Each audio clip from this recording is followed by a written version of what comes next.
And this meeting is being live streamed. Got it. Preparing to live stream, setting up your meeting. Okay, I have to shut it off because it's going to echo back to me. I have to shut down when it appears. Okay.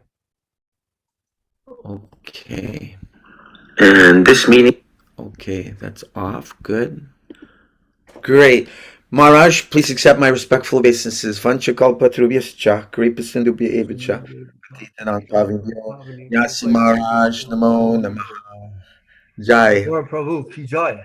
So grateful to be with you because you remind me of some of the happiest moments in As you do me. my life. So last time I had the good fortune to speak with you, you were describing. I didn't listen to the end of the last recording. I think you were talking perhaps there of. We were discussing the many wonderful devotees that joined while you were temple president, and Urmila and her father, Pratyutosh Prabhu, Kalalapa. So many were discussed.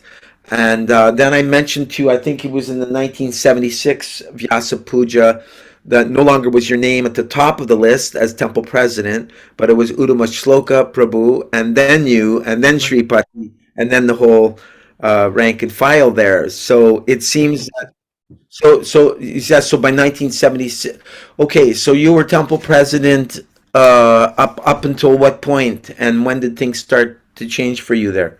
Well, after Srila Prabhupada left, uh, Tamal Krishna Maharaj and Jagadish and Tripurari Maharaj had me in a room for like 4 days. What? Yeah, like blasting me and grilling me. Where can And you? after that, I resigned. Um, What was the blasting and drilling about? Or if you want to share, it's up to you. I just they just felt I wasn't a proper leader. I Okay. wasn't, I didn't have a hairy chest. Okay, I didn't realize that was a qualification. Very good leader either. I don't have too much hair on mine. Anyway, yeah. So I digested that. It was difficult for some time, but after I digested it and realized that had I been in that position at the time of Srila Sridhar Maharaj, I probably would have said, "Oh, I have to stay with my service. I can't go to him." So I think it was Krishna's long-term arrangement. That's how I see it like that. That, it was a bad thing. It was very painful because I gave my life's blood for 3 years and Uh-huh. was in touch with Prabhupada. That was my service to Srila Prabhupada, and Right. so it was painful. But anyway, after that, they sent me to Dallas, and I helped in Dallas for some time with the Gurukula, and Mhm. it just Was that when Jagadish and Bhakti Rupa were there? yes, yeah, Jagadish Bhattarupa, and there was lots of devotees. We had a house nearby. Mohanananda? Was Mohanananda there? I don't know. I think so. I can't clearly remember. He had a house. Prabhupada came once while I was there, and Oh, yeah, uh, I wanted to tell the story of. Let me get some water. yeah, sure. Yeah, I was in Dallas in 76. I went down there with Mahamuni Prabhu and a half a dozen Chicago brahmacharis to distribute back the Godheads at the streetlights in Little Rock, Arkansas, Dallas, Texas, Shreveport, Louisiana, New Orleans. New Orleans. And I was just amazed to see these little brahmacharis, like 5, 6 years old, Hare Krishna, Krishna, Krishna, shaved up with the tilak and complete little dodo, like they were like mini Vaikuntha men, and they were like chanting very seriously, and I. I was in awe of them. I was thinking like they were the Yadu dynasty that had descended as these little demigods. Yes, there was. Prabhupada was in the class that Sudarshan was in, and that's my son Sudarshan. And Prabhupada asked, "Does anyone know Bhagavad Gita?" And Sudarshan raised his hand and said, Sarvadharmam Parityagya Mamitam Saranam Braja Hangtung Sarvapapebhyo Mukshayashami Ma Shucha. Prabhupada, I'm told, said, "Oh, very nice." Aye. We knew that sloka. That was in Dallas. Yeah, that was in Dallas. And I wanted to make a side comment that when I think it was maybe the second or third time we saw Srila Prabhupada, we had a car stolen from the temple in Chicago, and it was recovered by the police in California. So we had to go to Los Angeles to get the car and some of the paraphernalia that was taken also. Anyway, we got to see Srila Prabhupada. So Sudarshan was there. My wife Srila was there. We came into the room and sat down and talked with Srila Prabhupada for a little bit. And then Sudarshan ran up to Prabhupada's desk and pointed and said, Banod. Prabhupada's eyes got really big and said, he knows, Bhakti Vinod. And then Sudarshan took his hand and started scraping everything off Prabhupada's desk. And Srila grabbed him and took him out screaming. And I looked at Srila Prabhupada like, oh, sorry. And Prabhupada said, you can tell he's very intelligent. And I said, I don't understand. And he said, because he is a big rascal. I heard that story in regard to Vishvareta. I've never met him, but Prabhupada was saying that if a boy is, maybe Nanda Kumar Prabhu tells the story, if a boy is mischievous, that's a sign of intelligence. Yeah, right. The more rascal he is, the more intelligent. Something like that. Yeah, anyway, back to Dallas. We were in Dallas for some time. Prabhupada came, I can remember, we walked behind Prabhupada as he went from the area where he sat outside and lectured. He went back to his room, and as he was going in, Sudarshan ran up to him and Prabhupada rubbed his head. So that, some of these things are just, just branded into your skull when you see the mercy of the Shuddha Bhakta, the great pure Vaishnava. As a dad, as a loving father, that must have made you feel like $1 million in your little son. Yeah. It's my existence is worthwhile, because the son has got some standing in the eyes of my guru, beautiful thing. Anyway, shortly after that, Jagadish sent us back to Chicago. And he said, do you want to go back to Chicago? I said, well, I don't know, maybe. And so somehow or other, we wound up there. And we're talking 76 still? We're talking 76, 1970. I think so, yeah. Yeah, and Uttama Shloka was president. And, astrologically, even, we have just really different signs.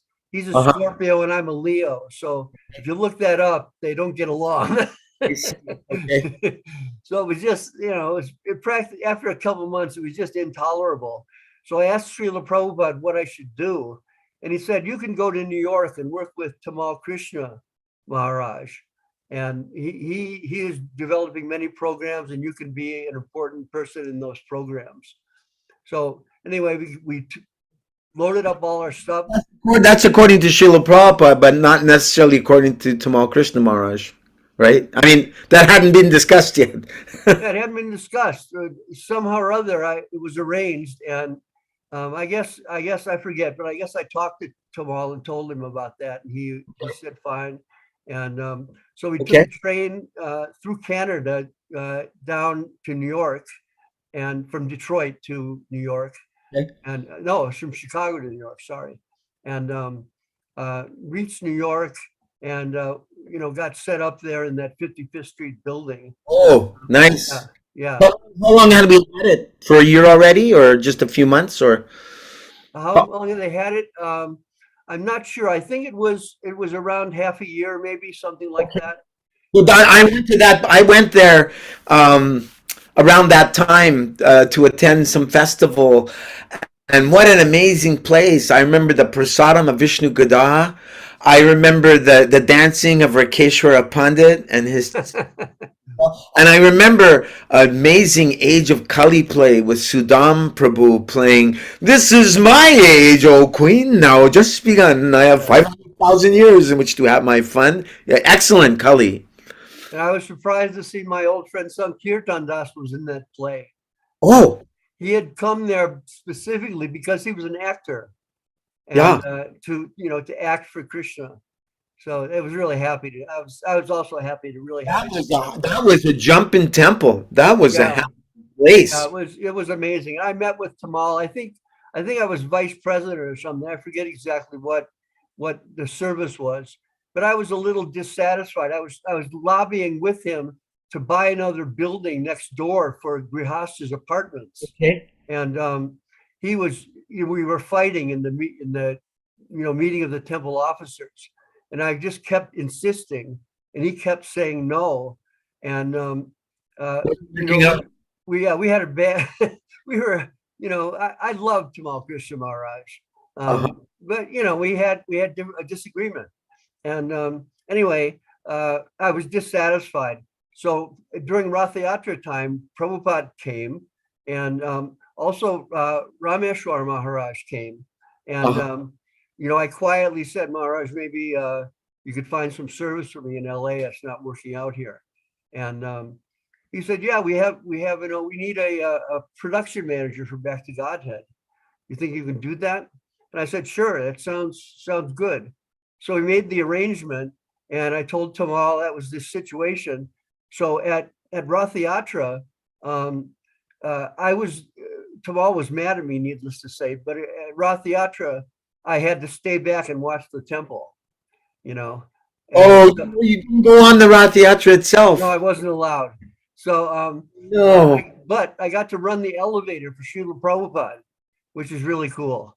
And Prabhupada, like the grand dignified, the master, the ruler of New York, was going out to ride on his chariot down Fifth Avenue. It was really. And And then he came back. you were in the elevator with Prabhupada, moving him up and down. Yeah, yeah. And then he came back, and it was, just wonderful, glorious. But while I was there, I had talked to my parents about going up to Cape Cod to see them. My father was really angry with me. I had been disowned because became a devotee. Okay. But anyway, I talked to him, and I said, we need $50 to take a bus up there. Can you Yeah. send us $50? He said, no, damn it, I'm not going to give those Krishnas anything. And so I was bummed out. I wanted him to see his grandson, and like that. But anyway, so while I'm there at the temple, this guy shows up, knocks on the door, and he says, "Oh, where's everybody?" I said, "They're at Fifth Avenue with the festival. Just go to Fifth Avenue." And he goes into his wallet and takes out a $50 bill and gives it to me. Wow. Krishna. And I'm thinking, what is this? Do I like assume that Krishna's arranged for me to take the bus with $50 bill suddenly in my hands? And I'm thinking, no, not what. My one side is saying, yeah, keep it and go. And my other side is saying, no, you have to put it in the treasurer's office. So I was like fighting with my mind up to the treasurer's office. And finally I just shoved it through the little slot in the treasurer's office and gave it to the temple. Wow. Wow. that was a strange occurrence. Yeah. Integrity, a lot of just not keeping one penny for yourself, even if it means your son seeing his grandpa. Yeah. Yeah. But Anyway, I can remember also in Chicago, I got my grandmother died. I think I got 15,000. So I took some of that money and bought a really nice winter coat and one of these fancy briefcases. right. I gave the rest of the temple 14,900 or something. And that was a point where I really got chastised by the GBC. What? Yeah. What? Because I took $100. Oh.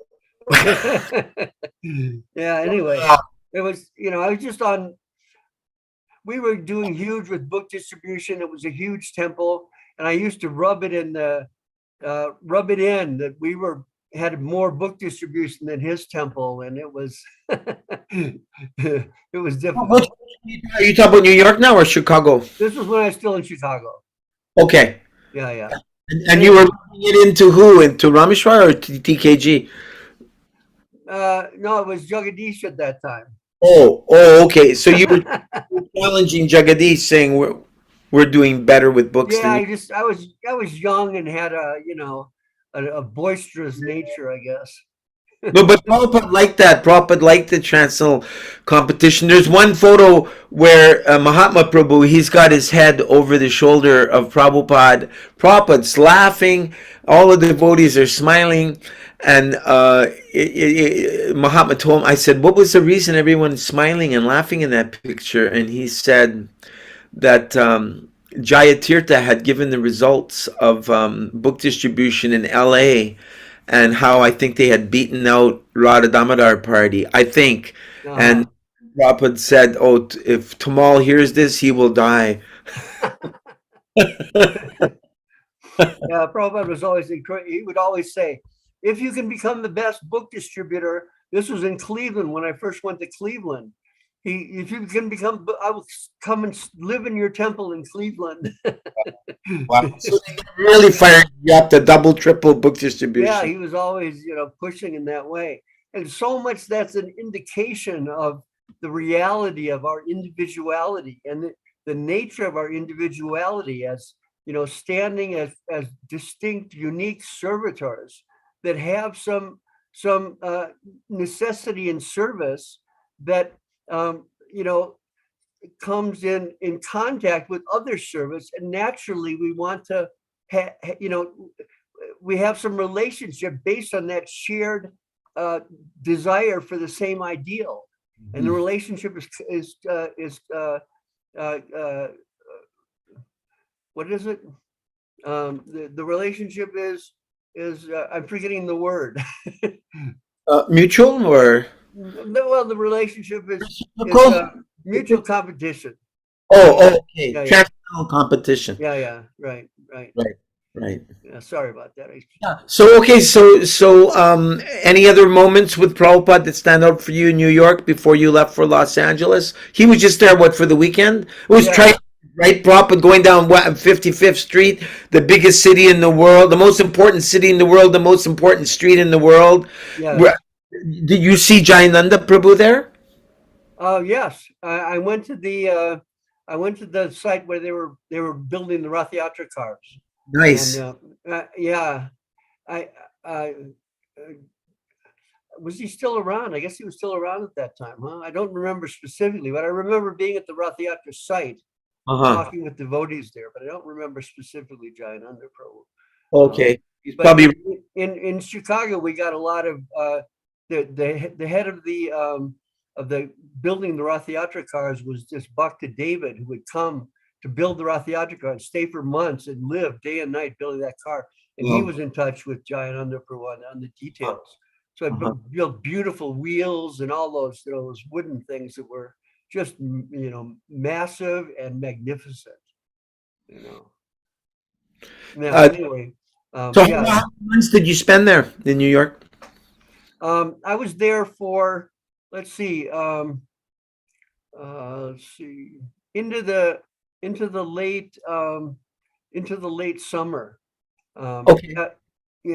Probably August time, something like that. We went Less to than a year. LA. Really a few months, really. Yeah, not long, not long. Uh-huh. Yeah, I had my ideas about management. I had been a manager for so many years, and I had Right. this what I felt was a really necessary idea to give facility, and we would get so many grihastas if we had that facility, Uh, kind of rivaling LA for the standard with grihastas. And but anyway, that was my perception, and it was shot down. okay. So, but anyway, yeah. So then we moved to LA. We took the flight to LA, and we got situated in our apartment, and I was working, doing the production of Back to Godhead, laying out the type and things like that. And How many? I Who were some of the devotees you were serving with at that time? I remember the graphic arts designer which was Ram Prasad. We were Okay. really good friends because I had to work closely with him on placing the photos and the different art within the Back to Godhead. And Radha Vallabha, is that his name? I think so. Yeah. Was doing the Chaitanya Charitamrita at the time in the same building. So it was just the building was buzzing. There was Back to Godhead going on. I think he oversaw Back to Godhead also. You were there for the Chaitanya Charitamrita marathon that Rameshwar Right. Prabhu. Yeah. It was really buzzing at that time. Wow. Because there was people working on Chaitanya Charitamrita in the same room I was working on Back to Godhead. We had like an artist, graphic artist layout where I would work on the layout of the Back to Godhead. And so shortly after that, the editor-in-chief. Excuse me for interrupting you for a second. Was Satsuru Maharaj the editor-in-chief at that time? No, he wasn't. No, it was Rameshwar oversaw it, and the editor-in-chief was a guy named Jagannath Sutta. Okay. I met him. I'll tell you in a second when you give me a moment. Okay. Anyway, Jagannath Sutta somehow or other left, and so they appointed me as editor-in-chief of Back to Godhead. Oh wow! I was kind of like a figurehead, you know. It wasn't because the whole thing was going on based on the kind of philosophy that we wanted to, which I didn't buy into so much, but I went along with it. That we wanted to reach out to people in different areas of interest, so that the articles and things were focusing on events and moods that were going in society and relating it to Krishna consciousness. Whereas instead of presenting Krishna consciousness and mentioning how it's related to those things, so it was the emphasis was different. I see. Anyway, sorry, go ahead. Satsuru and Adhikeshwar really didn't like it, so they objected and talked to Srila Prabhupada. And Srila Prabhupada at that time. Excuse me for interrupting. What is it that they didn't like? That there was too much emphasis being placed on world events and not enough Krishna conscious content? Yes. Okay. It wasn't direct Krishna consciousness. It was too indirect. There is a statement though from Prabhupada where he said you can read the headlines in the newspaper and get the gist of what was going on and use that not as a pretense, but as a something by which we could expand our philosophy. Yes. I think it was just we were kind of exploring how to apply that. Okay. And there was just too much emphasis on the external things as opposed to the internal things of Krishna consciousness. Right. So that was the objection. And Prabhupada transferred Back to Godhead at that time to the East Coast, and Satsarupa and Adhikeshwar at that time. You only did that service for a few months? Yeah, it was just, it was about 2 or 3 months, I think, like that. Yeah. It was like, well, I think one issue only I got my name as editor-in-chief in the Back to Godhead. Intensity of the BBT mood and ballet. Yeah. It was, the whole place was just really humming with, with energy, giving to Srila Prabhupada's desire to produce books and the Back to Godhead, of course. Was Karan really good relationship with Gopi Puranadana, who is the Sanskritist there. He was there. Yeah, he was. We were really good friends, and I'm trying to think of the other. Anyway, I had other friends. We were very close. Was Karandar at that time? No, Karandar had gone. Jai Tirtha was there. Jai Tirtha was there. No, it was Rameshwar. Just Rameshwar. Okay. Rameshwar was in charge. And okay. I think for a while, Gopal Bhatta Prabhu was the temple president. And before Dhira Krishna, who's now Sudhira Goswami, right. Maharaj, he was temple president after I left LA. Right. Anyway, after Back to Godhead, I decided, I talked to Rameshwar, and we decided to start a life membership program. This was like the first life membership program in North America. And so we just jumped into it full gear. And I got an old devotee, senior devotee, who I didn't really know he was senior to me, but later I understood that Ramanuja Prabhu worked with me on Back to Godhead. so we would go out to, first we started with motels, went to, the Patel Motel people. And we got a lot of life memberships, and somehow sometimes we would hit a motel where it was the anniversary of a death of a father or something, and we get like $1,000 check. Wow. Yeah, so at first we had to give all of our receipts to Mukunda, who was in charge of the public relations. So I Right. was like, life membership was under Mukunda, public Okay. relations. Yeah. And, naturally I didn't like that. So, but anyway, we kept giving the money in, and You did, excuse me, the reason you didn't like that is because you wanted that Lakshmi to help develop the life membership program. exactly, yes. Because we wanted to have a nice apartment facility for the life members traveling from India. In other words, utilize the funds as they were meant to be utilized. Yeah, exactly. Yeah. That was, that was my thinking. But the thinking was that there's a broader scope of public relations that needs to be engaged. And I was just thinking it's a whole different thing. So anyway, Rameshwar went away for some time, and I just talked to Ramanujan. We just went into the bank and said, we're ISKCON Life Membership Program. We'd like an account. And the bank gave us an account, no questions asked. And we just started depositing everything in that account. And it was done. The deed was done. Word chagrin, much to the chagrin of Mukunda. I don't know. Rameshwar came back and suddenly we were independent. So, but Okay. there was nothing that could be done. Okay. So anyway, everything was humming. We had the life membership office, and the life members would come and have separate prasadam, and it was like a prestige type thing amongst the Indians. And we had we would go to different India, like the yearly Indian Independence Day program. We would always have a presentation there of kirtan and pushing the life membership program. And we got Lata Mangeshkar, who was a big singer in India. We got her to come to LA as donation. We worked this through Jagat Purush in Bombay. We were friends in Detroit. That's Banabhatta's brother. Yeah. I guess, yeah.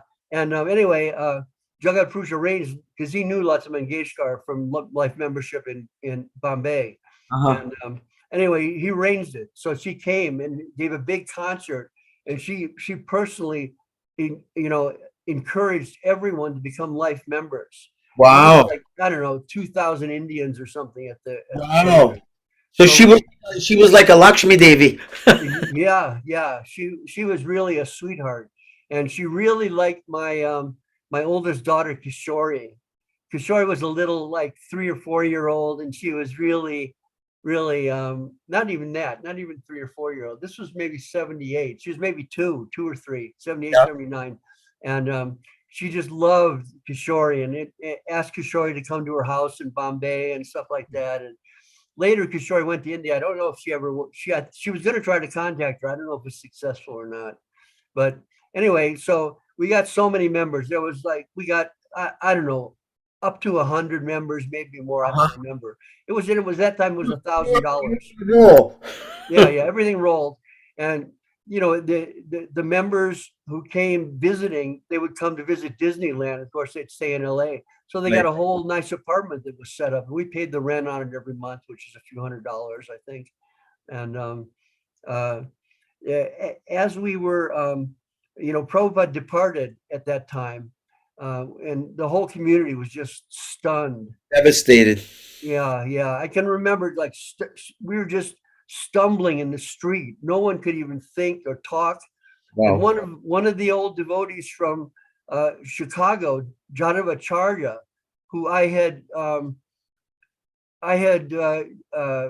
it's a long story, but I had done something that was not compassionate in the interest of establishing some standard. Anyway, he came up to me and gave me a deity of Srila Prabhupada at that time. One of those beautiful new ones that were designed by Lochan Prabhu. Maybe, yeah, Lochan, right. Anyway, so I got that at that day of Prabhupada's departure. Oh, nice. And after Prabhupada's departure, there was, all these devotees who were assigned as gurus.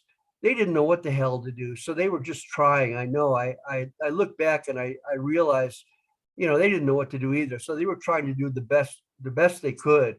But it was bizarre. Prabhupada left and they were clearing their throat like Srila Prabhupada and pointing like, it was just, I couldn't tolerate it. And so we, along with some other grihastas, there was 10 other grihastas, we bought some land in Central California in the mountains and Oh, in Badger. I visited there once. Yes, Oh, beautiful. really? Yeah, yeah. Yeah, so we started that community. We got 300. I went to an auction and we bid on this property, and I bid, I think 320,000, and I thought the person would bid over me, but he didn't, and we got it. So Wow. so we had to pay a down payment, and I didn't have any money, and so we had 10 people signed up and saying they'd give money, but I didn't have it. So I said to him, well, I have all my money tied up in money markets right now. It'll take me a couple of weeks to free it up. And he said, okay. And so we came back and said, okay, now we got $20,000 together. And we just madly went around, and somehow or other, we negotiated with a couple of devotees, my friend Radha Gopinath, that he wasn't one of the 10. He didn't want to be one of the 10, but he negotiated his choice of any 3 acres for giving, I think, 5,000 or something like that. Okay. And yeah, and we had a couple of people like that got acreage. How many acres was it roughly? It was 320. Wow. Yeah, it was a big property. A lot of it was hillside, but Okay. there was a whole creek running through it with pines and cedars, and it was quite beautiful. And up above there was a pre-existing a campground that was where they rent, and 2 lakes that were artificially made from a river that flowed nearby there. So it was a beautiful place. Yeah. And anyway, so we moved up there in January of 1980, and moved into Badger with my friend Brihaspati and his wife Shanti and their kid. They had a whole bunch of kids, Mahamaya. So you were one of the 10 founders of Badger Yeah, Community. yeah, yeah. And uh, uh, Rishabh Dev, my old friend Rishabh Dev was there. Laguna And, Beach. huh? From Laguna Beach. I think he came from Laguna Beach. He was Texan. He was a Texan. He had a genuine Texas sneeze. You could hear it through the whole property. Maybe there's 2 Rishabh Devs then, because I know the president of Laguna was a Rishabh Dev Prabhu, but Yeah, maybe this was a Rishabh Dev that was in charge of Spiritual Sky. okay. He finally bought Spiritual Sky from ISKCON and ran Spiritual Sky from Visalia, which was down the hill from Badger. I see. And anyway, yeah, we were really good friends. And he left his body in early 2000s, and his wife Kumkum is now in charge of our San Jose Sri Chaitanya Saraswat Math. Oh. And yeah, she's a great sweetheart devotee. Mhm. Anyway, so there was Is that the one that Pushta Krishna and Daru Brahma, his wife, frequented? yes, yeah. Janardhan That temple, and they also Maharaj. No. Pushta Krishna lived in Santa Cruz, so he went to our Soquel temple, which is really Santa Cruz Okay. mostly. But he did go to San Jose because he worked in San Jose. He was a doctor specializing in I think Surgery. shoulder and other Orth- kinds of surgeries, right? Orthopedic surgery. Orthopedic, right? Yeah, yeah. Anyway, He actually gave me my name. Prabhupada told him to be in charge of the names. So in Detroit on June 15th, when I was initiated, wow. my Facebook picture, there's me getting my beads, and at that moment, Prabhupada says, "Your name is Gaur Das." Haribol. At first, I thought he said, "Your name is Godas," and I thought, well, the instruction says that means one who's a slave of his sentence. I thought maybe it means I'm the servant of the cows, the Das of the goats. Right, yeah. Krishna gave. Later it came out it was Goradas. Yeah. Yeah, how fantastic. Yeah, so Badger was developing. How long were you there for? I was there in Badger for I worked down in the valley at because I had opened travel agency in LA, Three Worlds Travel. I was thinking that Grihasta devotees had to establish businesses Right. and show by example that for the Indians, that you can work full time and still be a devotee. Right. And, so I was thinking we need an example amongst the devotees. So I somehow or other raised money from some of the Indian life members that I was close with. I raised, I think, 20,000, and we started a travel agency down the road from the ISKCON temple, and developed that. It took us about a year to get established and authorized by the different air travel I'm agencies. sure the devotees appreciated your service because everyone wants to go to Mayapur, Vrindavan every year. Yeah. I organized two of those travels to Mayapur. Were organized by Three Worlds Travel, and we gave out all the tickets in Three Worlds Travel folders and stuff like that. So that was something that kind of tied me to LA for a long time. And finally, uh, the life members asked for their funds back. So What? we had to sell the travel agency. So just as I was leaving, we sold the travel agency and gave the money back to the life members in full. And I was able to keep some additional money, which enabled me to buy a trailer, 50-foot long trailer to bring up to Badger with us. So yeah, I forgot to tell you about Three Worlds Travel. That was important for me, and it was good for the life members so that they could feel like, yes, we're devotees. I really wanted it to be not like, oh, these are the Indians that come and give money sometimes. Right. These are the devotees, who are life members and working as doctors and lawyers and all these things. So Right. we can establish our mission as something that's very broad based. Right. But financially, you had some difficulty with it that you had to sell it. Um, uh, I, I'm not sure. I'm not sure there was financial difficulty. It was just that I was leaving and going up to the mountains. Okay. Yeah. Okay. Now, while you were there, oh no, this is post Prabhupada. This is after he had Yes. departed. Yes. This So was after Srila Prabhupada, probably shortly after. you didn't see Prabhupada much in Los Angeles then. No, I came to Prabhupada never came to Los Angeles. By the time I moved to LA, Prabhupada was not well in India. And I was given the opportunity to go to India, but I thought, I don't want to remember that. I want to remember the times with Prabhupada when he was, Yeah. vibrant and with us and all that. I don't want to see this Even thing. though even though he was requesting us all to come. I mean, I wanted to go, but my president said no, Prabhupada will be more pleased if you stay here. I was doing Pujari service at the time. Right. And Yeah, I now I was thinking, yes, go on. Sorry. like that. Yeah, I was thinking like that. Go ahead. Okay, so all right. So you're in Three Rivers for a few years. Well, Badger. not Three Rivers. Three Rivers was the it. Finally, after we bought the place in Badger, Yeah. Rameshwar bought a place in Three Rivers, which is down the hill from Oh, Badger, okay. and it was a former retreat resort type area. And they had little cottages and a big meeting area building. It was really fancy. On our property, there was just one toilet, and So the that kind of augmented the Badger community, the Three Rivers well, community.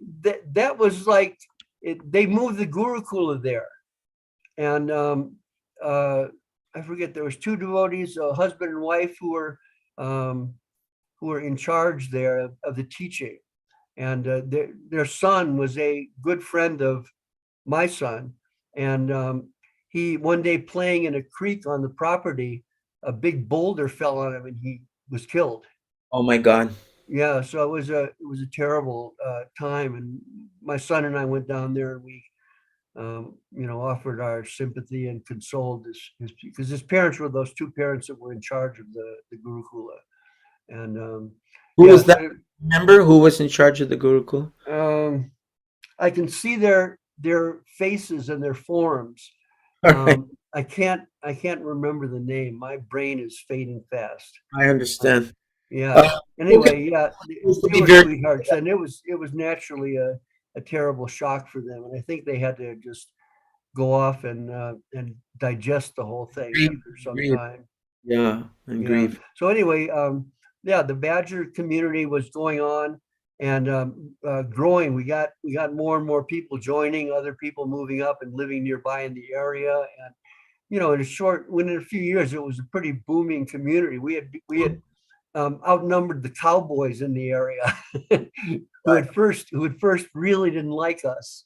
And Oh, then we went around and brought sweet balls to their houses and stuff. And we nice. kind of won over all the wives. And I think Ah, the cowboys had to follow after that.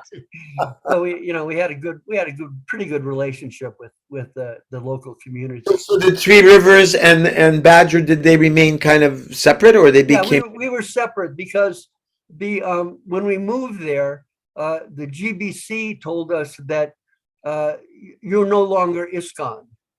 Really? You're no longer an ISKCON Because? because we had done that independently. I see. That was just the mood. I don't blame the guy. It was just the mood. Okay. And so anyway, we felt ourselves totally kind of separated and independent, but we wanted to be apart. So Treya Rishi Prabhu came there with a proposal that he would be the GBC for our farm. Nice. And Did it work? we had to vote on it unanimously. I was for it, but there was one owner who absolutely did not want any part of it, and we couldn't convince him, so we didn't go with that.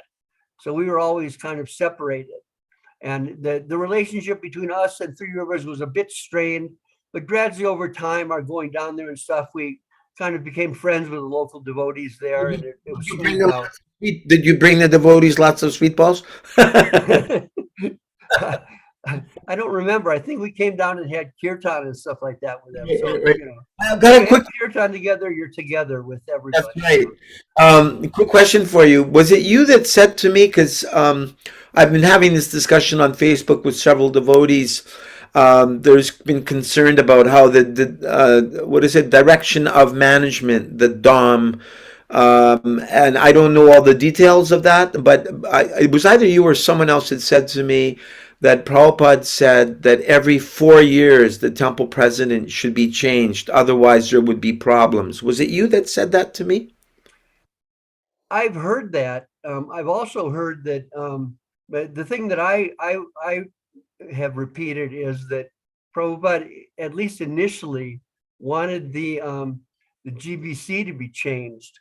I think every 4 years, You and don't have that in writing anywhere. Maybe it exists. I don't know. I don't know if it exists or not, but I remember it was very current when the GBC was, because I was there when the GBC was first formed. So it Uh-huh. was like, oh, this is not etched in stone. These guys are the main guys now, but it will change by election of the temple presidents. That was Wait, the year. wait a minute. So then the temple presidents themselves would actually be able to decide who their GBC should be? Yeah, who the overall the body of the GBC would be decided by the temple presidents. Really? The That was temple the presidents that had that much power and influence in at that that was time. the initial organizational understanding that was conveyed to me. I mean, Bhagawan was appointed the GBC, and he went off to the first GBC meeting, and he came back and told us that. This is how the established GBC is, and Wow. according to Prabhupada's wish. And maybe later Prabhupada told them that they would be permanent, but I Oh, never, I never heard that. I never heard anything that there was a direction from Prabhupada to change what was initially set up. But so I was always kind of pushing in that direction, which didn't ingratiate me much with GBC. right. No, because I've heard the complaints from devotees. I don't know if I should mention the temple or not, but he was doing a wonderful preaching program with gardens. And then the local GBC decided to bring in someone from, another part of the world that had no connection with the local devotees, and he was imposed upon the devotees that had been serving that community for many years. The local devotees had no say in the election of this president, and this president started firing, or not firing people, maybe firing some people. I guess you can only fire if you're giving a salary, but like disempowering people, taking them out of their positions. And I'm thinking Reorganizing things, huh? that's a nice word. That's a euphemism. double speak, right? But I just wonder about this because I watched this kind of spiritual abuse take place in Eastern Canada as various zonal acharyas would basically get rid of our god brothers and put their own yes man, their own disciple, in the Right. position of power, and then Prabhupada's disciples feel that our spiritual masters movement is being hijacked here. Mhm.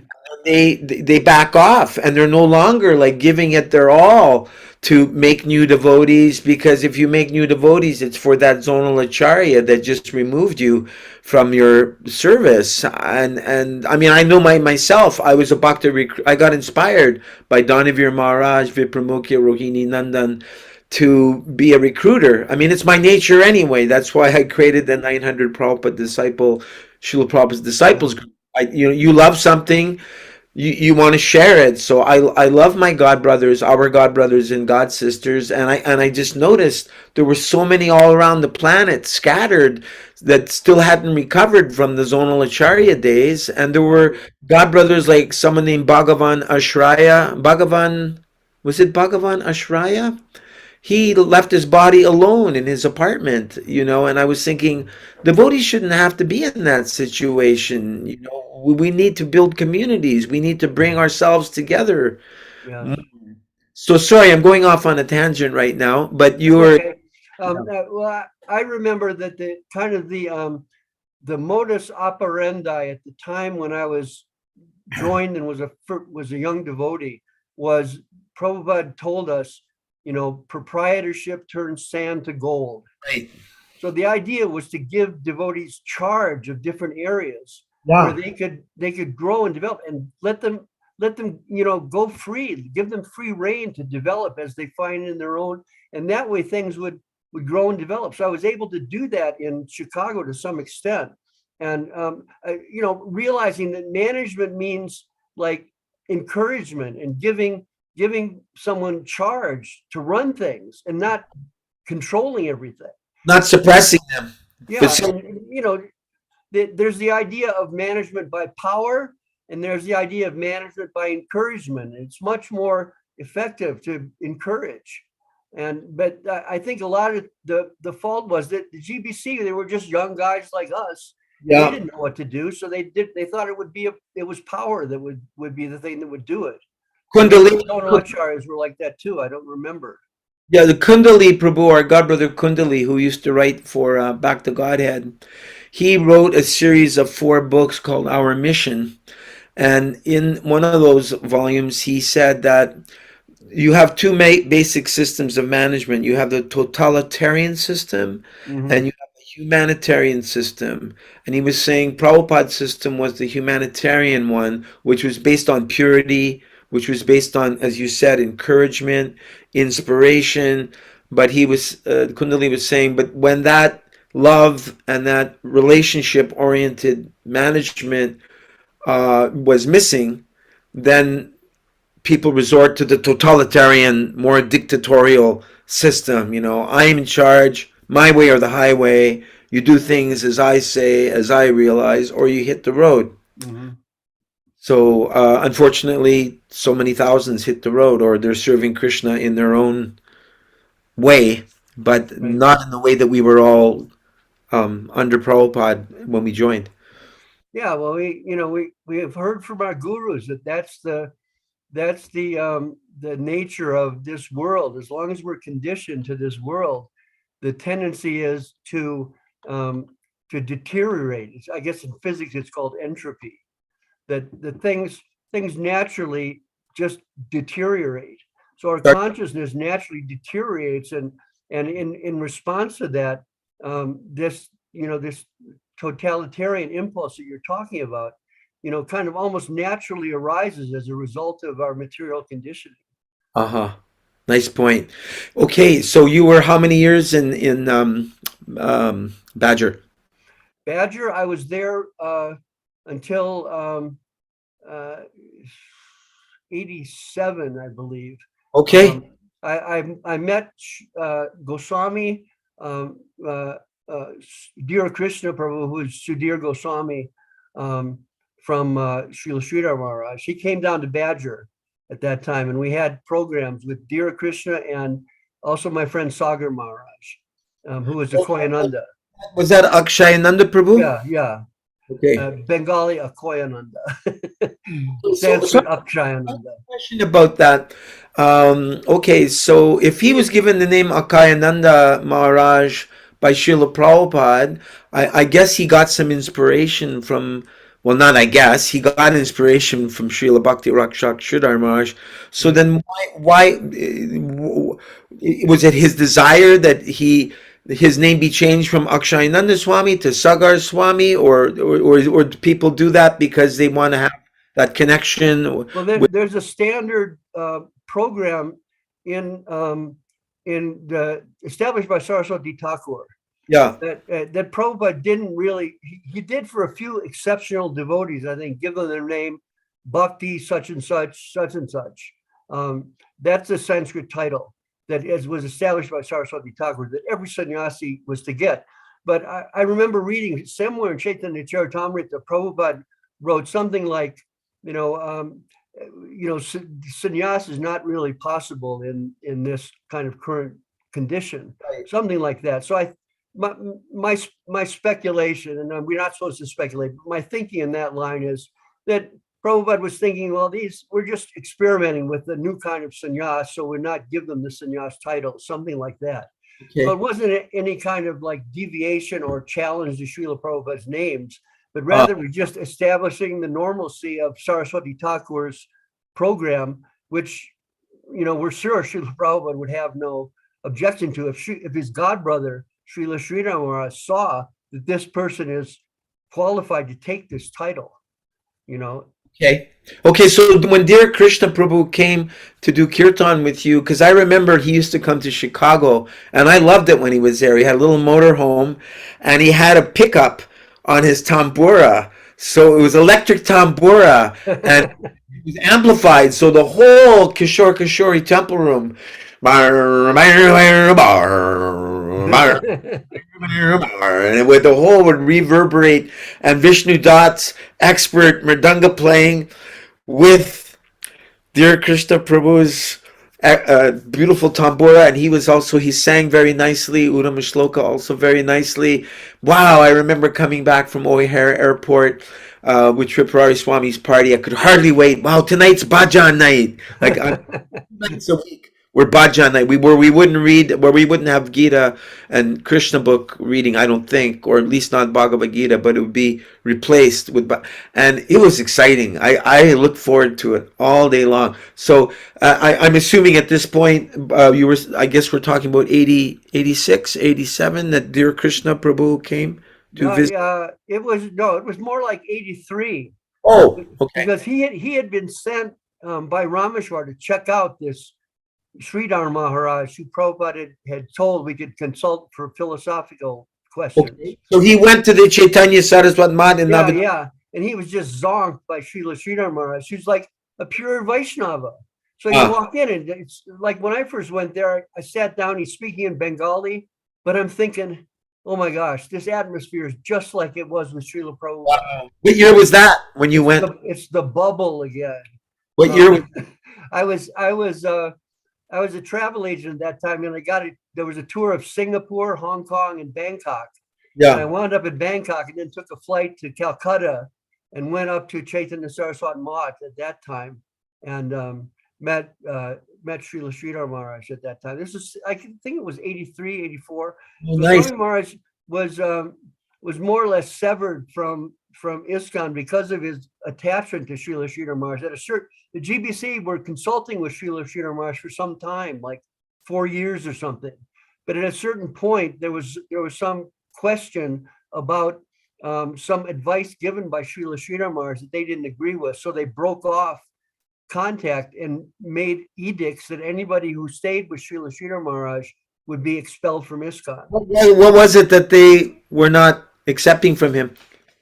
As far as I remember, Srila Sridhar Maharaj was advising that, for fallen GBC and sannyasis, there should be some accommodation to help them come back. Oh, nice. And they wanted more strict, like severance and punishment and stuff like that.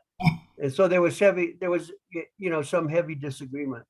And as far as I remember, that was the problem. Okay, so wait a minute. So you had met Srila Bhakti Rakshakshara Maharaj prior to Dear Krishna Prabhu or Sudhir No, Maharaj no, coming. this was after. This was after. Oh, So yeah, I mean, we were there. Maybe it was as early as 82. I forget. Because very early on he was sent, and then after that, I forget the guy's name. He's from Texas. He was sent to find out what's going on with Dear Krishna, because Dear Krishna was just there, and he went, and he also stayed. Then after that, they didn't send anybody. because everyone who would go to see Bhakti Rakshakshara Maharaj would become so inspired. It's wow, this is just like Prabhupada. How can I not? How can I leave? So it was, it was like that. We felt like wow, this personality is. And what at first I fought with Dear Krishna and Sagar Maharaj. It was at that time Goswami Maharaj, and I said, I'm a Prabhupada man. I'm not going to do anything else. And they said, well, if of course you're Prabhupada, what does Prabhupada want from you? Except to become a Krishna conscious surrendered soul. So Right. how do you become a Krishna conscious surrendered soul? Are you better off doing it on your own, or are you better off under the guidance of a pure Shiksha guru? And I had no response. It was, so I just, at that point, I just accepted. And Yes. after that, I arranged a travel tour and got to visit there. And Okay. So this brings me to a question, which is like been a big issue in ISKCON for many years, and you know these statements better than I do. And I'm not bringing this up to question your decision in life. Whatever your decision in life has been, I respect that Krishna inspired you within your heart. I am nobody to judge, but we've heard this statement. These statements by Prabhupada: ISKCON with all thy faults, I love thee. Even I am a member of ISKCON, Prabhupada said, and never leave ISKCON. So I know some godbrothers have said to me, I never left ISKCON. ISKCON left me.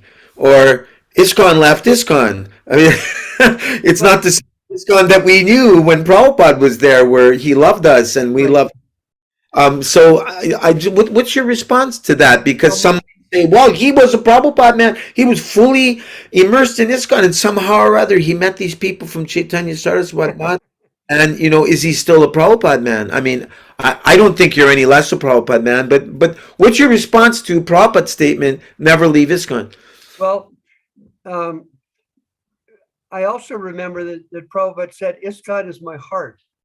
Right. So I was thinking, and I don't know whether it was under the advice of Goswami Maharaj and Sagar Maharaj, or whether I developed this by my own understanding. But I was thinking that ISKCON is Prabhupada's heart. And that means that it's the substance of the mission of Srila Prabhupada, the internal substance. So how do we follow that internal substance in the best possible way? How do we actually follow what is genuinely ISKCON? And how could it be less than taking the shelter or the action in such a way as to grow our Krishna consciousness to the maximal? So in my, I remember I met a couple of ladies that I knew. I forget their names. Anyway, they were in Krishna Balaram. I happened to be there some years back, seeing Prabhupada's Samadhi. And they said, oh, Sri Govinda, you've come back. And I just said to them, I never left. My feeling was always like that. I haven't left this. You're saying I left, but I don't feel like I have. My mood is the same. Uh-huh. How and Sri Chaitanya Saraswati Math is a different structure, no doubt. But the mood, like in our little temple here, there's maybe 5 devotees living in the temple, and maybe 6 or 8 other devotees who are right nearby, coming a lot. And Right. the mood is just like it was when I first joined. in the little temple on Forest Avenue in Detroit. Right. It feels like that. It's got that mood of together in Krishna consciousness. And Prabhupada is there in the temple with that picture of him seated on the Vyasa-san with Srila Sridhar Maharaj. Nice. I remember when I went on parikrama with Srila Prabhupada. Sorry for interrupting you. You just have a little from the Oh, drive. sorry. That's okay. So yeah, so you were going on parikram, parikram where in Mayapur or in Yeah, Vrindavan? from Mayapur. Yeah.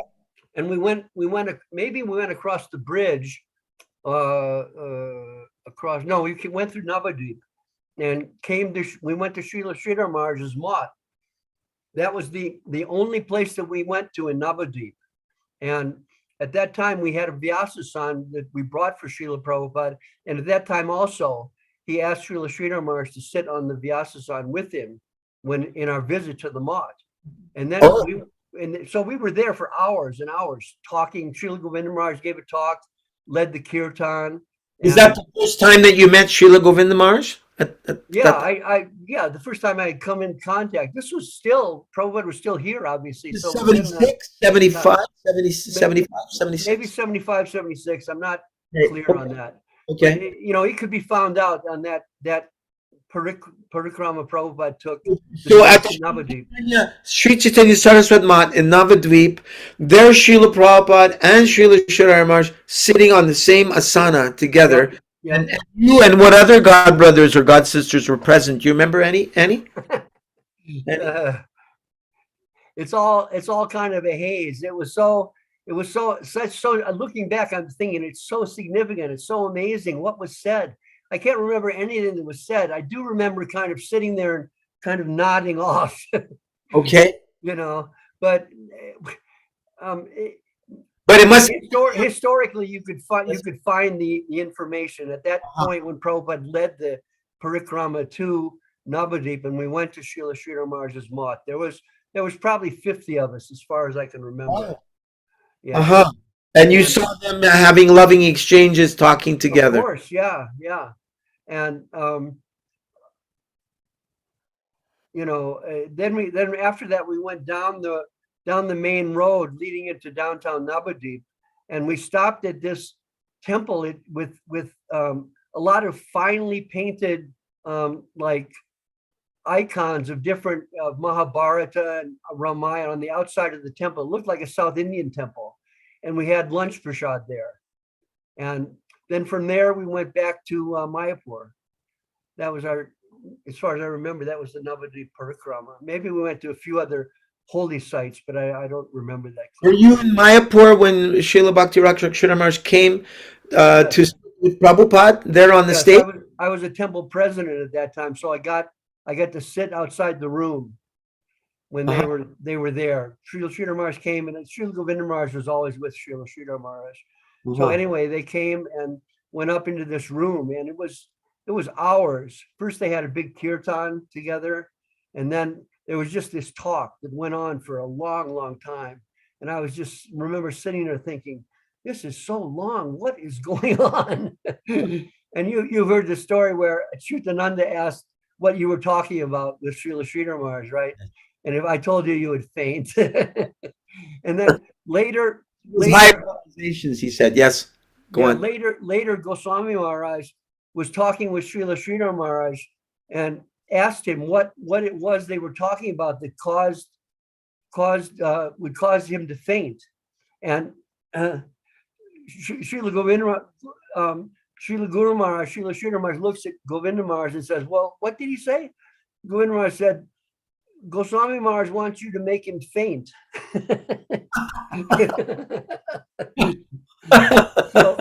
So Srila Guru Maharaj started talking about, I don't even know if Goswami Maharaj remembers, but it was something very, very high about Sri Chaitanya Mahaprabhu. And Goswami Maharaj remembers leaning up against the wall and just being like temporarily stunned. Well, wait a minute. By Goswami Maharaj, are you talking about Tamal Krishna Maharaj or Sudhir Krishna? Yeah, his sannyas title, like my title is Nyasi Maharaj. His title is Goswami Maharaj. Okay. Just like one of Prabhupada's godbrothers, sannyasi, was Srila Goswami Maharaj. Right. No, I'm just saying that because Tamal Krishna Maharaj was also sometimes called Goswami Maharaj. Right, So, right. Yeah, yeah. okay, yeah. So anyway, yeah. So anyway, that pastime happened with Sudhir Goswami Maharaj. So he was the one that said, "Say something to me to make me faint." He was the one. Yes, he was the one. Well, that's how Srila Govinda Maharaj translated it, because Okay. the Goswami Maharaj was saying, "What were you talking about when Prabhupada said it would make you faint?" And then Ah. Govinda Maharaj translated it as, "He wants you to make him faint." Wow. Okay. So you are getting these samskaras in your heart. You were seeing the love of Srila Sridhar Maharaj and Srila Prabhupada together, and you were having some association with Srila Govinda Maharaj as well. Yeah, I met Srila Govinda Maharaj. He was so humble. He was just like Srila Sridhar Maharaj's slave, and he was just just like a regular devotee. He would just treat you like you were his god brother, which we kind of were, but he was in a different category all the time from that. And what was I going to say?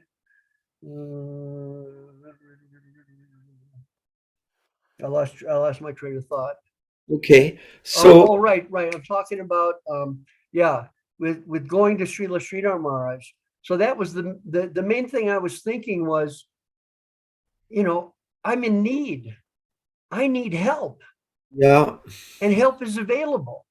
You all need help. Help is available. yeah. There's a way that you can incorporate Srila Sridhar Maharaj's help into ISKCON without compromising the structure of what Prabhupada gave. There's a way you can do it.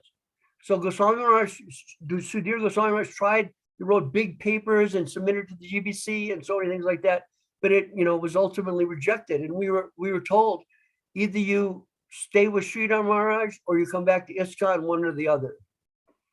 So but by that time I had already been kind of excommunicated by going to our farm in Badger.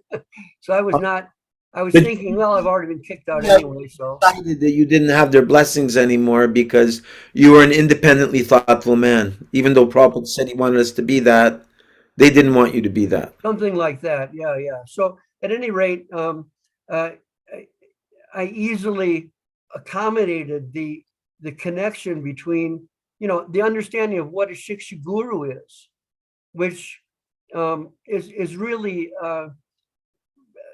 basic for our understanding of Krishna consciousness, that we all need some guide to help us.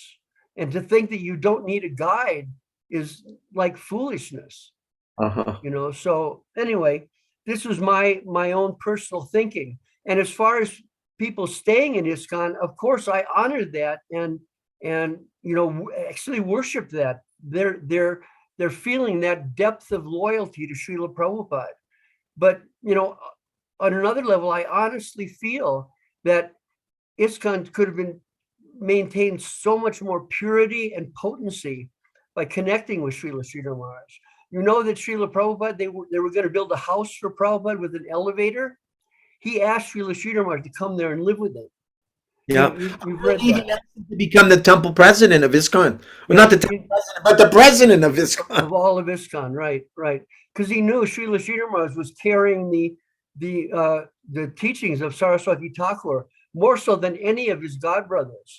All the godbrothers of Srila Prabhupada went to Srila Sridhar Maharaj for consultation.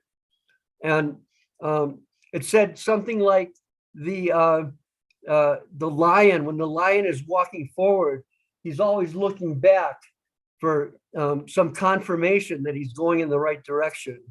Huh. So we go to Srila Sridhar Maharaj to find what is our position in relation to our service to Srila Prabhupada, and how we can grow as Prabhupada's disciples in inner Krishna consciousness, which which should supplement the outer Krishna consciousness, but in some cases it just wasn't workable, unfortunately. I feel unfortunate. I feel sad that it was not workable. But at the same time, I feel very happy and satisfied that I maintained loyalty to Srila Prabhupada by going to Srila Sridhar Maharaj. Yeah. I really feel like that because that direction was there. Go to him for help in philosophy. And what is philosophy in Krishna consciousness? If you think of it, it's not just an external thing. Yes, I've often thought to myself in retrospect when I think of the 80s and all the turmoil from the zonal acharya system and being told that, basically we have to worship our god brothers on this, basically on the same level as Srila Prabhupada and jumping for cookies from them. And I'm thinking, while I'm trying to do all of that, my god brothers are sitting at the feet of a Mahabhagavat, Srila Sridhar Maharaj. But that's all I could understand at the time. Okay, so if you don't mind me, I want to bring up some of these points. No, Just not please do. It's fine. so I've heard, whenever I've spoken about, wow, how amazing Srila Sridhar Maharaj must have been to be in his association. I've heard the argument, actually, Sridhar Maharaj, he's responsible for creating the zonal acharya system because he was saying that he is not a form maker, but he's a form breaker, and that he was encouraging all our god brothers to become like independent acharyas. Have you heard this kind of argument before? I mean, I've listened to the, you can find the talks with Srila Sridhar Maharaj in the GBC at that Uh-huh. time, and you can hear it. And basically, Srila Sridhar Maharaj was, kind of citing what's there in all of Prabhupada's books, that everyone should become guru. He wasn't necessarily saying that unqualified people should be guru, but he Yeah. was saying that ultimately it should be like that. Ultimately, there should be so many gurus preaching Krishna consciousness. And as far as zonal setup and all that stuff, I don't remember seeing anything remotely like that, because now under Srila Govinda Maharaj, who was like, his life was Srila Sridhar Maharaj. He knows what Srila Sridhar Maharaj wanted. And we have 6 acharyas that were established by Srila Govinda Maharaj, and they're situated in particular places, but it's not like it's their zone or something. Everyone everywhere in the world has a choice, and they all have online contacts and so many things where people can go and understand who is this person, and they can write to them and establish communications and make a decision who will be their guru. It's not, there was no such thing as zones in the mood of Chaitanya Saraswati Maharaj. Uh-huh. Uh-huh. So Okay. Yes. I doubt that Srila Sridhar Maharaj advised the zonal thing, because it didn't turn out that way. And even in his time, there was nothing like that, even Okay. considered. Okay. Thank you. All right. So at one point you're in Badger and Sagar Maharaj, and I don't know if dear Krishna Prabhu had become Sudhir Goswami yet. Yeah, he had. Okay. So they were fired up, they were inspired, and they came and you got inspired by them. This must have been what, 88, 89, something? No, this was uh, before Srila Sridhar Maharaj departed Okay. in 87, I think, or maybe 88, I forget. Okay. But yeah, I was able to go to see Srila Sridhar Maharaj with my wife Srileka. I Yeah. think it was that I had a major car accident in February of 1985, Oh, and I wow. believe it was just after that we got to go to see Srila Sridhar Maharaj, Okay. and we bought this beautiful soft blanket for him, and brought it in. We got to see him personally and gave it to him, and he took it and rubbed it on his cheek and said, "Krishna is very far, but the Vaishnavas are very near." Uh, It was just like our hearts were exploding, uh, so in other much. in other words, he was acknowledging your affection for him, your love for him. I guess so. Yeah. I mean, just the mood, and his mood always was of just like the genuine Vaishnava thinks, we see in the songs in so many places that the genuine Vaishnava feels himself like low. He doesn't think, he may be in a position of guru by the arrangement of his guru, but he thinks himself just, just as one of the devotees, one of the Vaishnavas. And so that kind of mood conveyed. Prabhupada was very regal, but at the same time, his mood was like that. He was with us, more so, more so than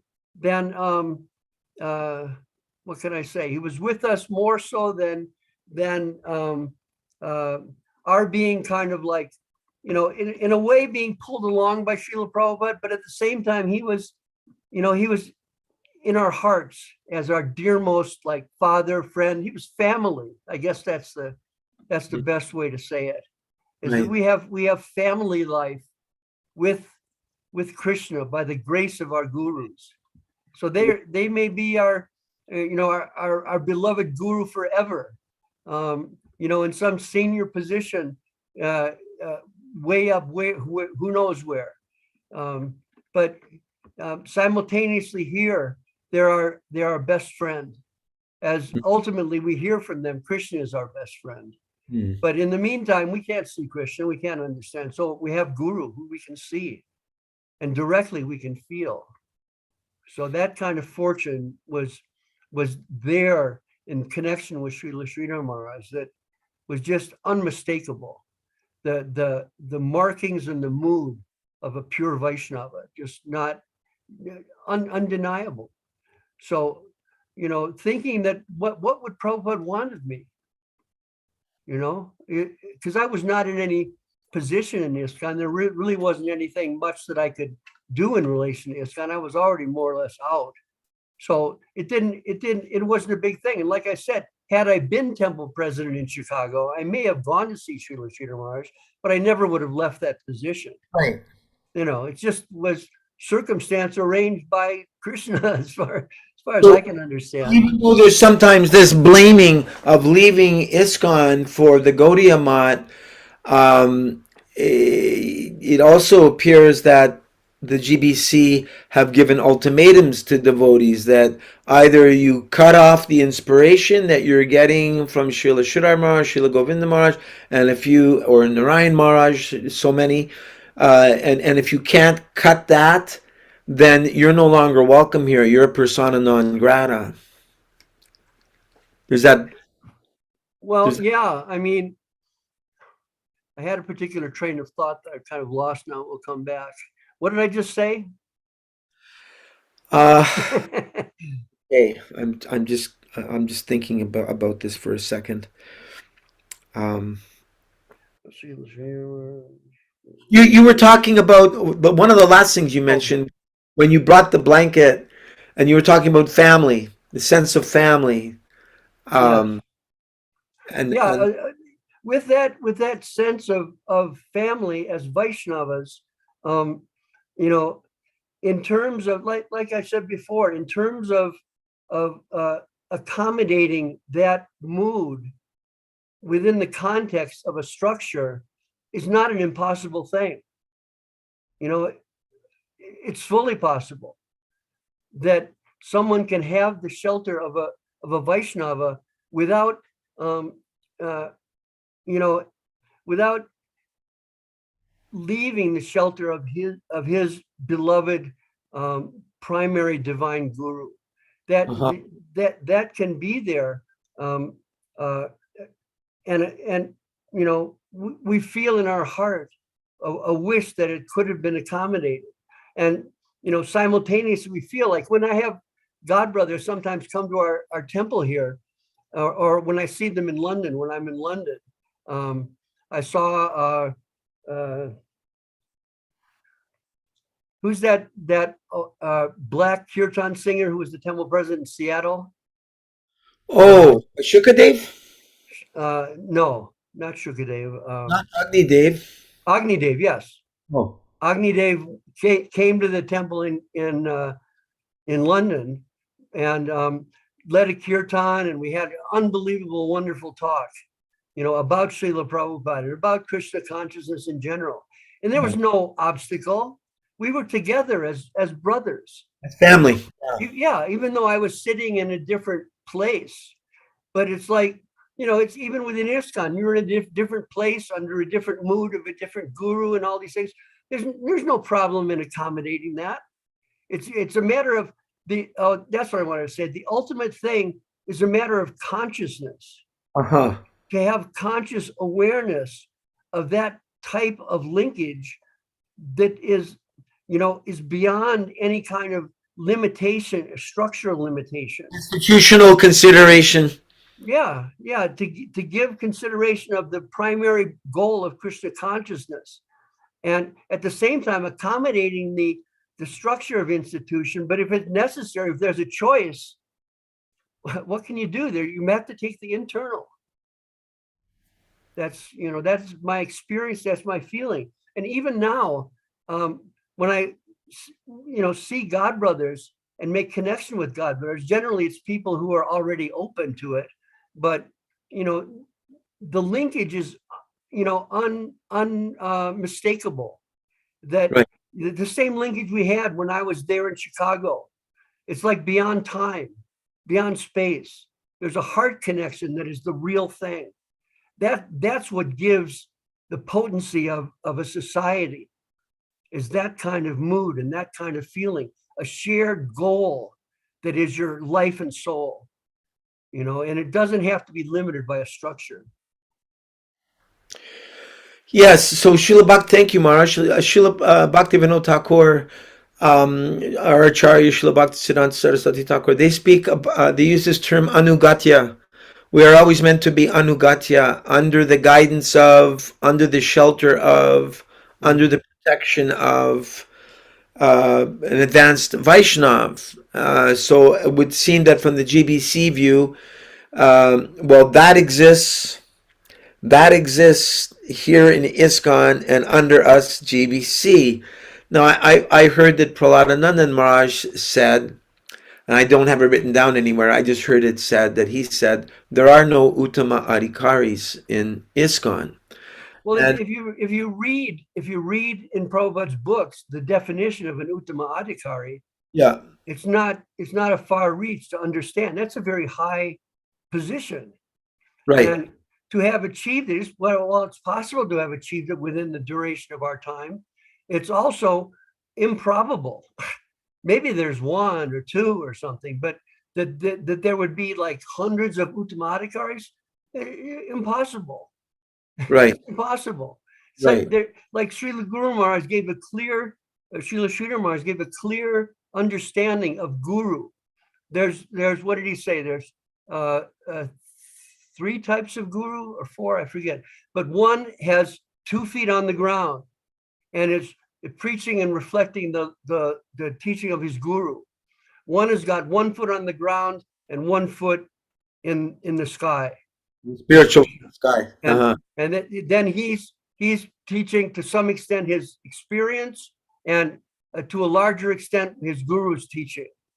And then there's both feet above. These are the category of Srila Sridhar Maharaj and Srila Prabhupada and Srila Govinda Maharaj, as far as I can see. And that category gives Krishna consciousness according to their guru, but very clearly and specifically speaking to the heart of the devotees, the inquirers. So those 3 categories are there. And if you think about it, it's possible that there are some who have 1 foot up and 1 foot down. But as far as being on the level of Prabhupada and Srila Sridhar Maharaj, and it's not. It would be like self-evident, like Saraswati Thakur said, the next guru of the Gaudiya Math would be self-evident. And by the way, I wanted to say that Srila Sridhar Maharaj, in the same way as Srila Prabhupada, withdrew from Gaudiya Math. Right. He's Sri Chaitanya Saraswat Math. He's not Sri Chaitanya Gaudiya Math. He's Sri Chaitanya Saraswat Math. Saraswati is Saraswati Thakur. Chaitanya and Saraswati, that line, the line of Sri Chaitanya going through Bhaktisiddhanta Saraswati Thakur. Chaitanya Saraswati Math, established in, lived in a hut on that land in 1942 or 43. And I think established Chaitanya Saraswati Math legally in like 46. And by 47 or 48, he had produced his Bhagavad Gita and was writing his Prapana Jivanamrita, which is an unbelievable book. Prapana Jivanamrita, Prapana surrender, giving your full life's energy, and the nectar of the souls who have done that, who've given their life energy. He has so many quotes from Bhagavatam, Chaitanya Charitamrita. A copy of that. I need to read it. It was given to me years ago as a gift. Oh my gosh, yeah. I mean, it's one shloka after another that's so powerful. And he's written a Sanskrit introductory shloka to each one of these. And it's just, it's mind-boggling. Everyone acknowledged that of all the disciples of Saraswati Thakur, Srila Sridhar Maharaj had, command of Sanskrit and could actually write transcendental songs and so many things in Sanskrit. And his song to Saraswati Thakur, Pranamami Sada Prabhupada Padam, that one, maybe you've heard that.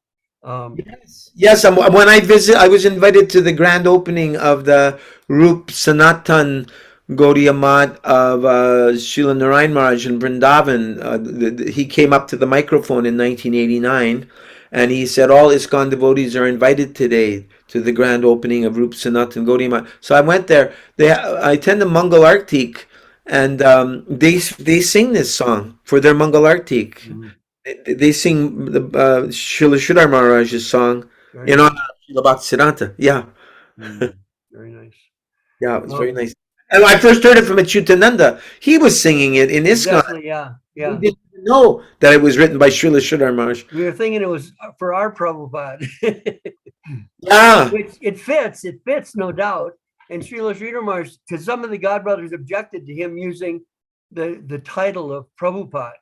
Right. And Srila Sridhar Maharaj corrected them all, saying that he has given his innermost being to the service of Prabhupada. Therefore, with the title of Prabhupada, it can only mean his Prabhupada. He is simply the agent for that. Yes. That's why he accepted it, because he's the agent for Prabhupada. When he hears Prabhupada, he hears his guru. The more I talk to you, the more questions I have. So you came with your good wife, former wife, Sri Lekha. You after getting inspired by Sagar Maharaj and Sudhir Goswami Maharaj, and you brought the blanket, and he was feeling this gratitude. And then how did things progress? That was like around roughly 1988. How did things? No, it was like more like 85 or 86, because Guru Maharaj left in 87. I think it was 87, maybe 88. I'm not sure. Okay. But yeah, we just got to spend. We lived on this land. It's called the Land of Nectar, which is down from Chaitanya Saraswati Math, where Sagar Maharaj stayed. And Sagar Maharaj, by the way, rendered Srila Sridhar Maharaj's Bhagavad Gita with commentary in Bengali, rendered it into English. I wanted to ask you about that because I heard there were two editions of Srila Bhakti Rakshak Sridhar Maharaj's Bhagavad Gita, and is one edited, the other unedited? Are they both online? And do you have the link? No, I don't even know where they are, because I have the ones here. The initial one was published by Sagar Maharaj, and the second one was done under the direction of Sri Govinda Maharaj. He wanted something that was more portable, so it was printed in a smaller edition, and a few of the what can I say, the problems in the translation were corrected by Srila Govinda Maharaj in the second edition. Sagar Maharaj knows Bengali, but he doesn't know Bengali like a Bengali. May I get a copy of that from you, please? What, the second Gita? Yeah. Sure, of course.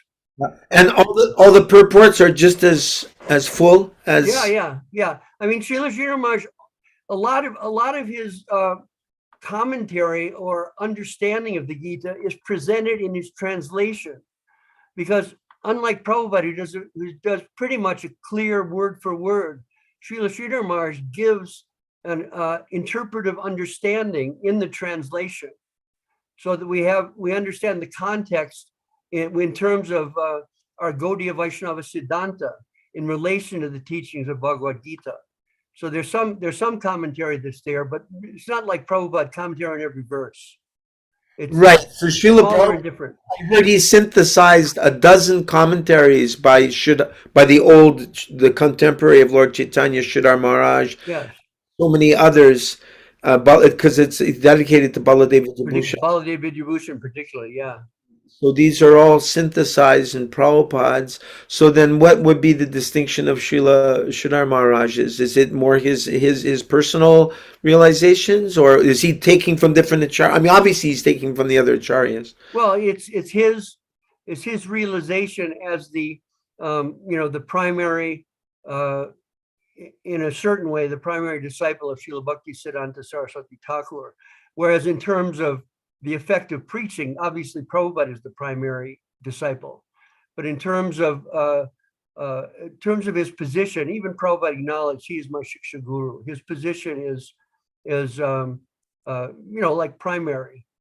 But for us, to think that we can make some differentiation between Srila Prabhupada and Srila Sridhar Maharaj is just, presumptuous. We don't have that kind of perception as yet. I love the Audi car. Yeah. Yeah. So yeah. Anyway, where was I going? What was your question?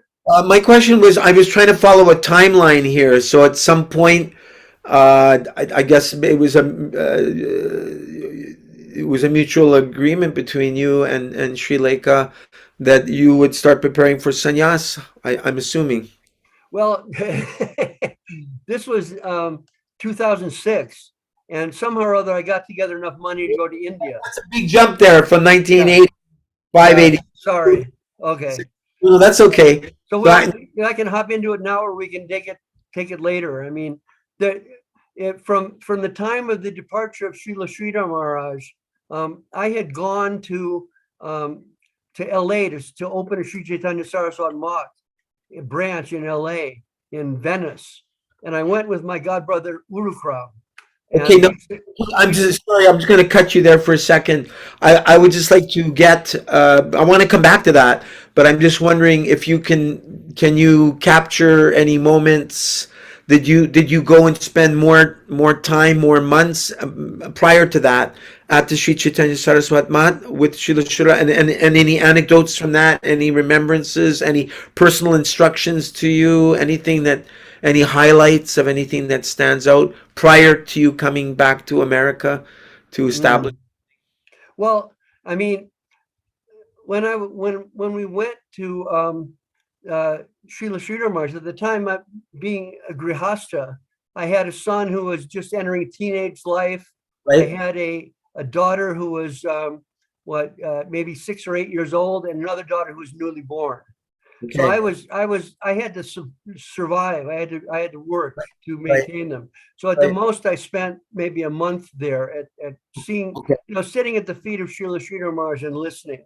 And myself, it was just like with Srila Prabhupada, when you come into the presence of such a Vaishnava of such stature, I just am thinking, I have no qualification to say anything or even take his time. I was thinking like that. So I would go whenever he spoke, I would go and sit and listen. And now when I listen to some of the recordings of Srila Sridhar Maharaj, there's a collection of 30 gigabytes of his talks.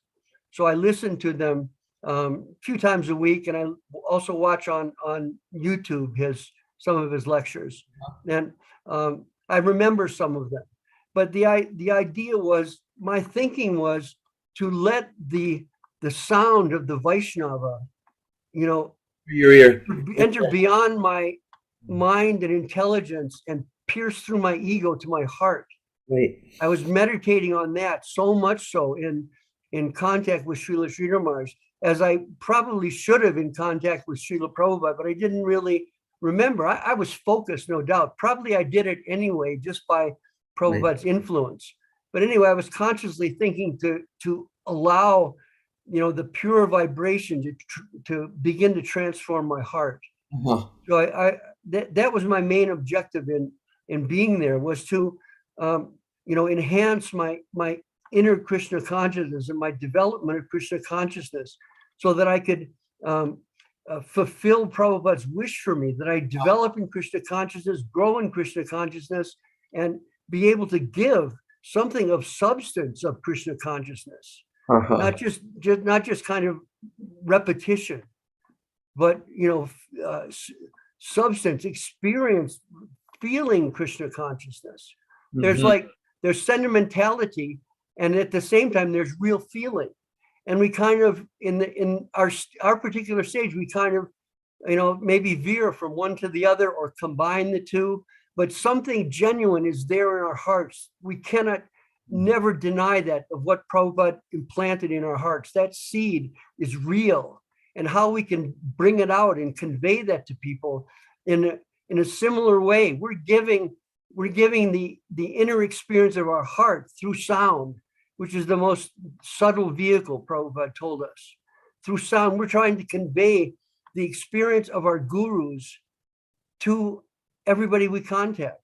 Mhm. That's the life mission. And how can we do it more fully than by more fully growing our hearts? That was the thinking, in relation to Srila Prabhupada, in relation to ISKCON, and the ISKCON that I still carry in my heart so really strongly. No So, question. so nice to hear this. So what I'm hearing, my interpretation of what you're saying, is that even though some godbrothers may, or even second generation disciples, may make a flippant or presumptuous remark that, oh, you've replaced Yeah, Prabhupada Prabhupada. Yeah. with a Gaudiya Mat sannyasi, with somebody, you gave up your loyalty. Actually, hearing from you, I can understand, no, you went to take shelter of a very advanced Vaishnav so that you could increase your service to Srila Prabhupada, so that you could so that you could transform yourself and become the real deal. Right. I mean, coming in contact with Srila Sridhar Maharaj, we realized that, and reading more in depth of what Prabhupada wrote, we realized that Krishna consciousness is is an endeavor that, based on our conditioning from previous lives, it's an endeavor that we have to look at, multiple lifetimes for growing in Krishna consciousness. We have to realize that we're beginners. I mean, maybe we're most of us are entering into the first stage of Madhyama, and maybe there's one or two are in the second stage of Madhyama, as far as I can see.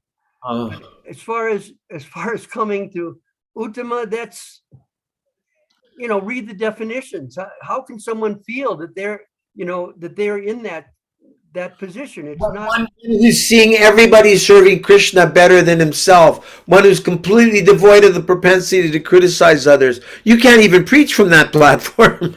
Right. Yeah. So, I mean, yeah, and it's clearly said that the guru descends to the Right, Madhyama plane for preaching. right. I mean, otherwise, Krishna's everywhere. In one way, Srila Sridhar Maharaj taught us that. See the environment, whatever comes to you is your friend. Like, if you get hurt by someone, or physically or mentally or whatever, there's some purpose behind it. Krishna is there to help you. He's your Uh, best friend, is there in the environment. What's coming to you must be good. That enables us to develop in our faith, that there's not a whole separate thing going on that's battering you or something, which on one level it's true. Maya's testing us in so many ways. But achintya Veda Veda Tattva, simultaneously, Krishna is everywhere, and he is helping us at all times. We just and don't see it. Krishna's letter that he sent with Uddhava to the gopis while he was still in Mathura, to let them know that I am never without you. I am all pervading. Exactly. Yeah, which that may have been a little joking, but because of the level of the gopis. He's talking lower level stuff, as a joke. That's my understanding. Well, I mean, a lot of devotees, everyone around the world right now, because of what the demons, have rolled out with the virus they invented and the bogus vaccine, which has been proven to be even more dangerous than the virus itself. People are feeling isolated. I mean, I know myself. One reason I've reached out to you is I'm an hour and a half away from any devotee here. It's not like people are calling me, "Hey, Gore, come on over. Let's have a kirtan." No, practically nobody. I have one friend, Jivan Mukta. He's had pneumonia for a week. He couldn't eat. He's the one devotee I've seen in the last 2 years. Where are you located? You're north of Toronto? An hour and a half north of Toronto. Yeah. That's where Sri is from, basically about an hour north. I forget the town. Just beyond that, there's a big lake there. There's a Lake Huron No, directly. not Lake Huron. No. There's a smaller lake Lake north Simcoe. of Toronto. Lake Simcoe, maybe. Yes, that. So it's near Simcoe. Her father was on. There's a Canadian Army base there. Her father was on that Army base, and then got out of the Army and moved to a town nearby that I can't remember. I'll tell you when it pops into my head. I'd be happy to meet. If there's any family members left, I'll make some sweet balls for them and go and visit. Yeah, there's one sister who's nearby there, and there's one brother who's nearby there, and there's the other sister's in Ottawa, and the other brother is just in Canada, just north of Buffalo. I don't know where this Hamilton is it? Hamilton, yeah. Yeah, maybe Hamilton. Yeah. Are any of these folks devotees, or they're just their They're favorite? all very sympathetic to Krishna consciousness. Yeah, All but good-hearted souls, but they've never come to the stage of making any commitment. Okay. Sri is in touch with them a lot, and she preaches nonstop to them, and they like it. They call her up to get it, Oh, So cool. yeah, Okay. I'm not on the level of Sri Lanka, but I'd be happy to meet them. I'm in the yeah. I'll get from Sri their contacts. Yeah. So, I can see, I feel now, I mean, it's been wonderful hearing so much about Srila Prabhupada and about your journey to meet Srila Maharaj, Srila Govinda Maharaj. But I have so many questions about Srila Govinda Maharaj, Srila Maharaj. I'm wondering if we, because sometimes you get a little bit tired.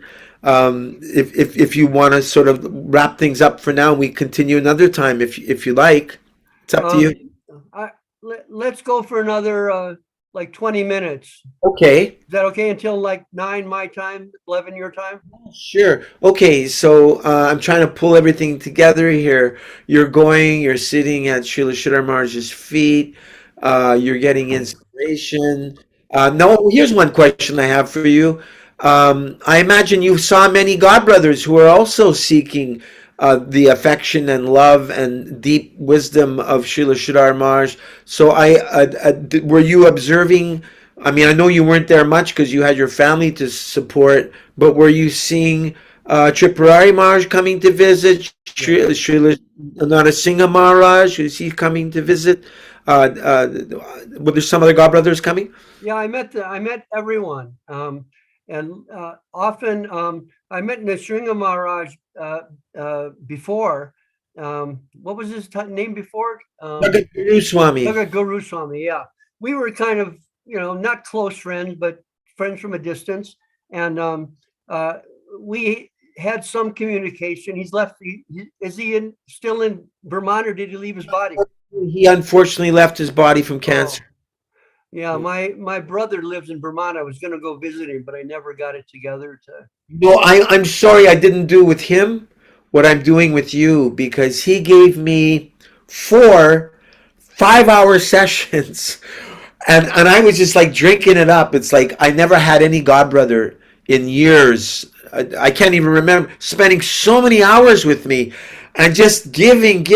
Finally, he boxed up a whole box of his books and some of Srila Maharaj's books at a cost of $99 it cost to send them, and that wasn't even the cost of the books. He was in Mexico doing cancer therapy and giving cancer therapy to Shravananda and other devotees out of Mexico. He had a little bakery going. They were distributing samosas and prasada. Anyway, he's just sent that. I said, Maharaj, can I give you something for compensating the book cost or the shipping? He just sent it all for free. Like, wow, Wow.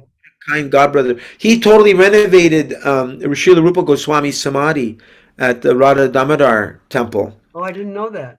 Yeah, yeah, big renovations there to protect it, and You know, our Vrindavan temple from the roof, we're right next to Rupa Goswami's Samadhi.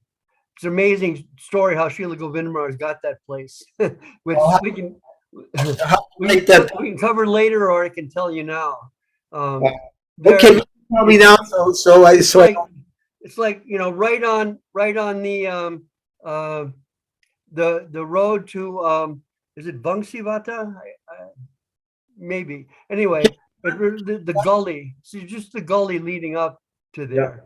yeah, And anyway, so Srila Govinda Maharaj was thinking to buy a place outside of on the parikrama path around Vrindavan because you couldn't find anything inside. It was very difficult and very expensive.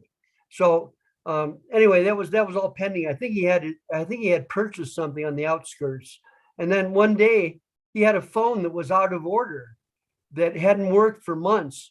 And one day the phone rang and he picks it up and it's one of the vendors in the main bazaar in Vrindavan says that he's acquired this property, including the temple room of Krishnadas Kaviraj Goswami, and which is right across from where our temple is now. Anyway, he said, and he wants only to give it to you, only to Srila Govinda Maharaj. And so Srila Govinda Maharaj said, well, I don't have, I don't have that so much money to give. I have some, I don't know, he had a lot, but it was not near what that property was worth.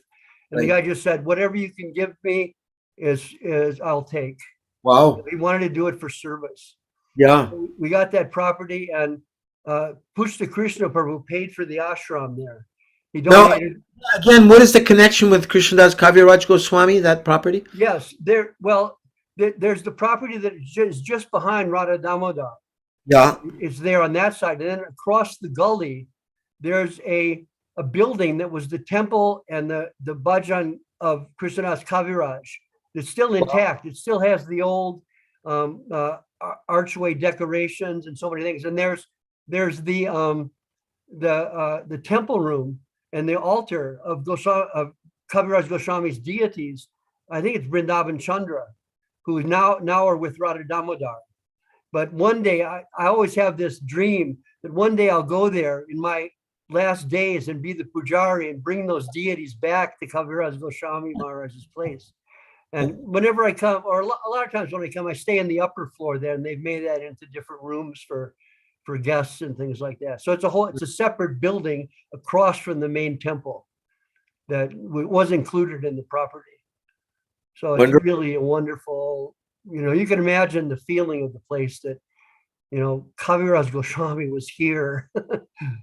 So just adjacent to that, Pushta Krishna Prabhu and Daru Brahma, Devi Dasi, his good wife, they established a temple there for Srila Sridhar Maharaj. Yes, well, He did they it. gave well over 100,000, which Srila Govinda Maharaj's modus operandi for temples is you first build facility for the Vaishnavas, and then after that, build the temple. So he did. First, he built the ashram for the Vaishnavas, which is, it's a very thin lot. So it's a very long ashram, the length of the lot, and then crossing behind in the back. And then the temple is a fairly small temple, but with a nice, beautiful dome. And the deity is Madan Mohan. I have visited it before. It's beautiful, all marble. Yeah, All marble. Madan Mohan. And so anyway, the whole temple was put together by Srila Govinda Maharaj after the departure of Srila Sridhar Maharaj.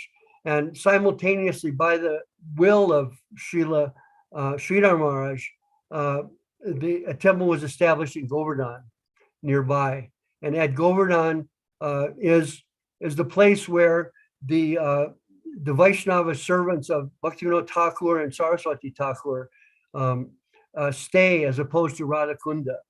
They say because Govardhan is at the respectful distance from Radhakunda, and still is the most auspicious place of Krishna's childhood pastimes and also his pastimes with Srimati Radharani. So anyway, Govardhan is a very special, important place, and we have a beautiful ashram there. And our god sister Uma is in charge. She's a tough German lady who's really super.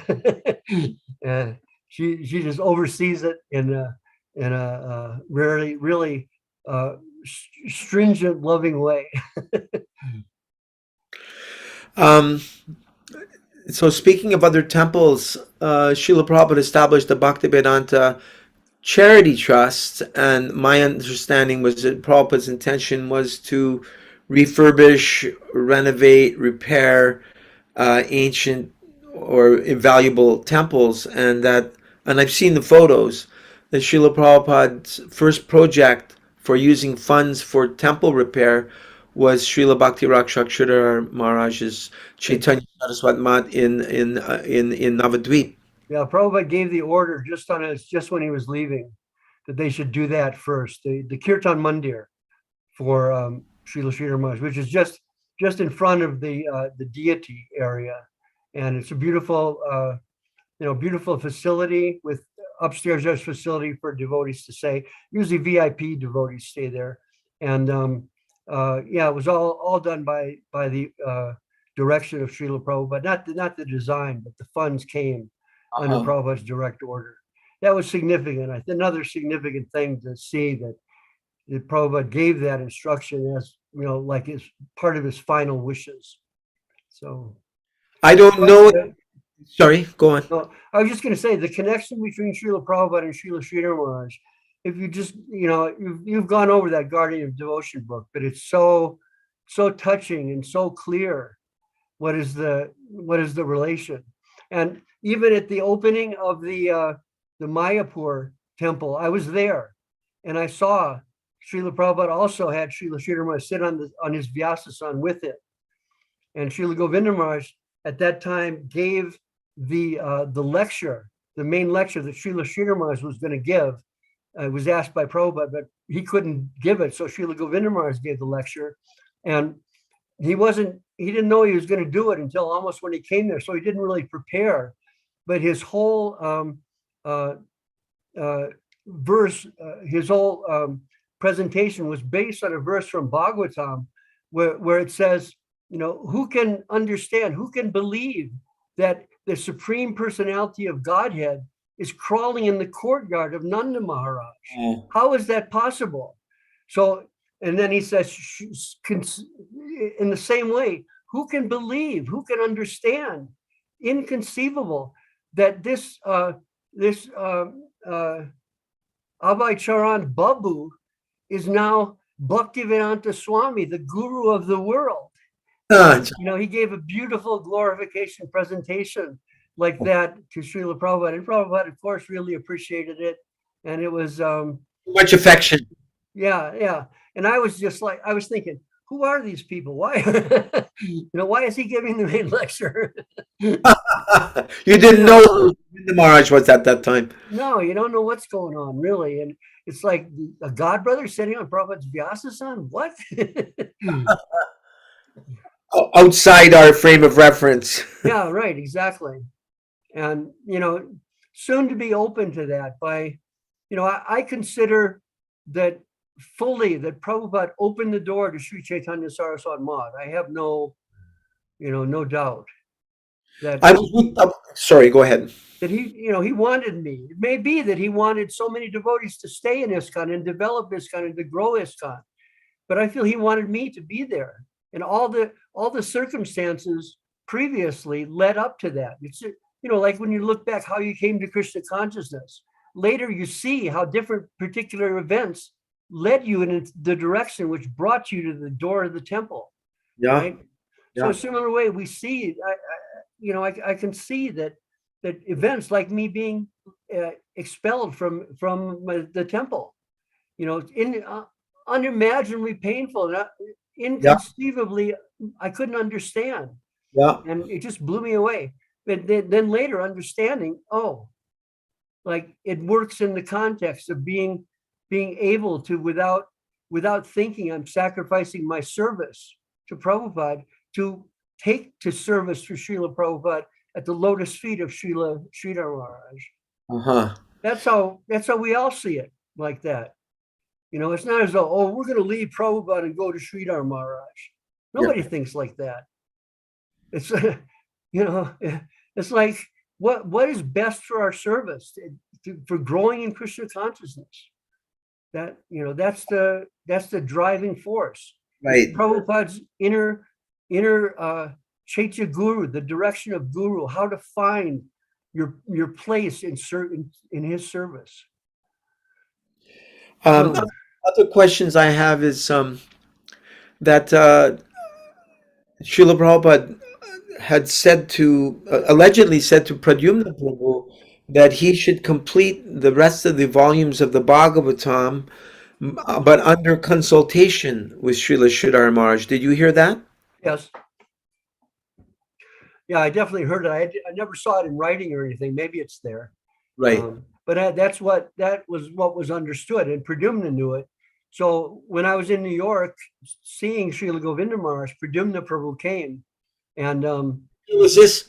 yeah, and I became friends with him. I don't remember whether when I was in Boston, in Cambridge, outside of Boston, I think he came and stayed with us. I forget exactly, but I became really good friends with him at that time, and he also told like that. Ah, and my understanding, because I asked Hridayananda Maharaj if Pradyumna Prabhu was supposed to finish the Bhagavatam. Uh, I asked him politely, why is it that you completed it instead? And he said, oh, Pradyumna was very slow. He wasn't producing anything.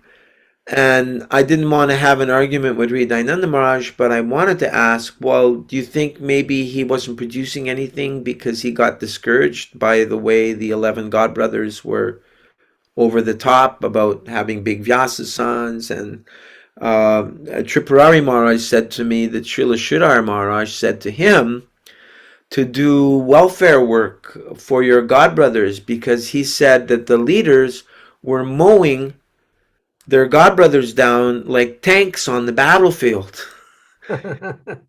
I I don't remember. Maybe Prabhupada Maharaj told me that, but I don't remember that clearly. But I believe it. Srila Sridhar Maharaj had the vision of a you know Bhagavat Vaishnava, and he could understand and see what is the situation. And he really wanted the best for Prabhupada's ISKCON. He Sure. felt in his heart, he felt that was the service given to him by Saraswati Thakur was to Wow. help Prabhupada's disciples.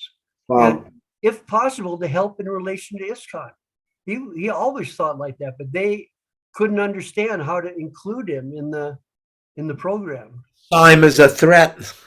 Yeah, well, yeah, because naturally he wants his own independent standing, but that's natural. He's serving Srila Saraswati Thakur, but at the same time, why can't it be that people are taking his shelter, even getting initiated, but still, practicing in ISKCON? Why not? I mean, in Detroit, I think still there's a disciple of Srila Govinda Maharaj who's the Pujari in Detroit. I believe so. Oh, nice.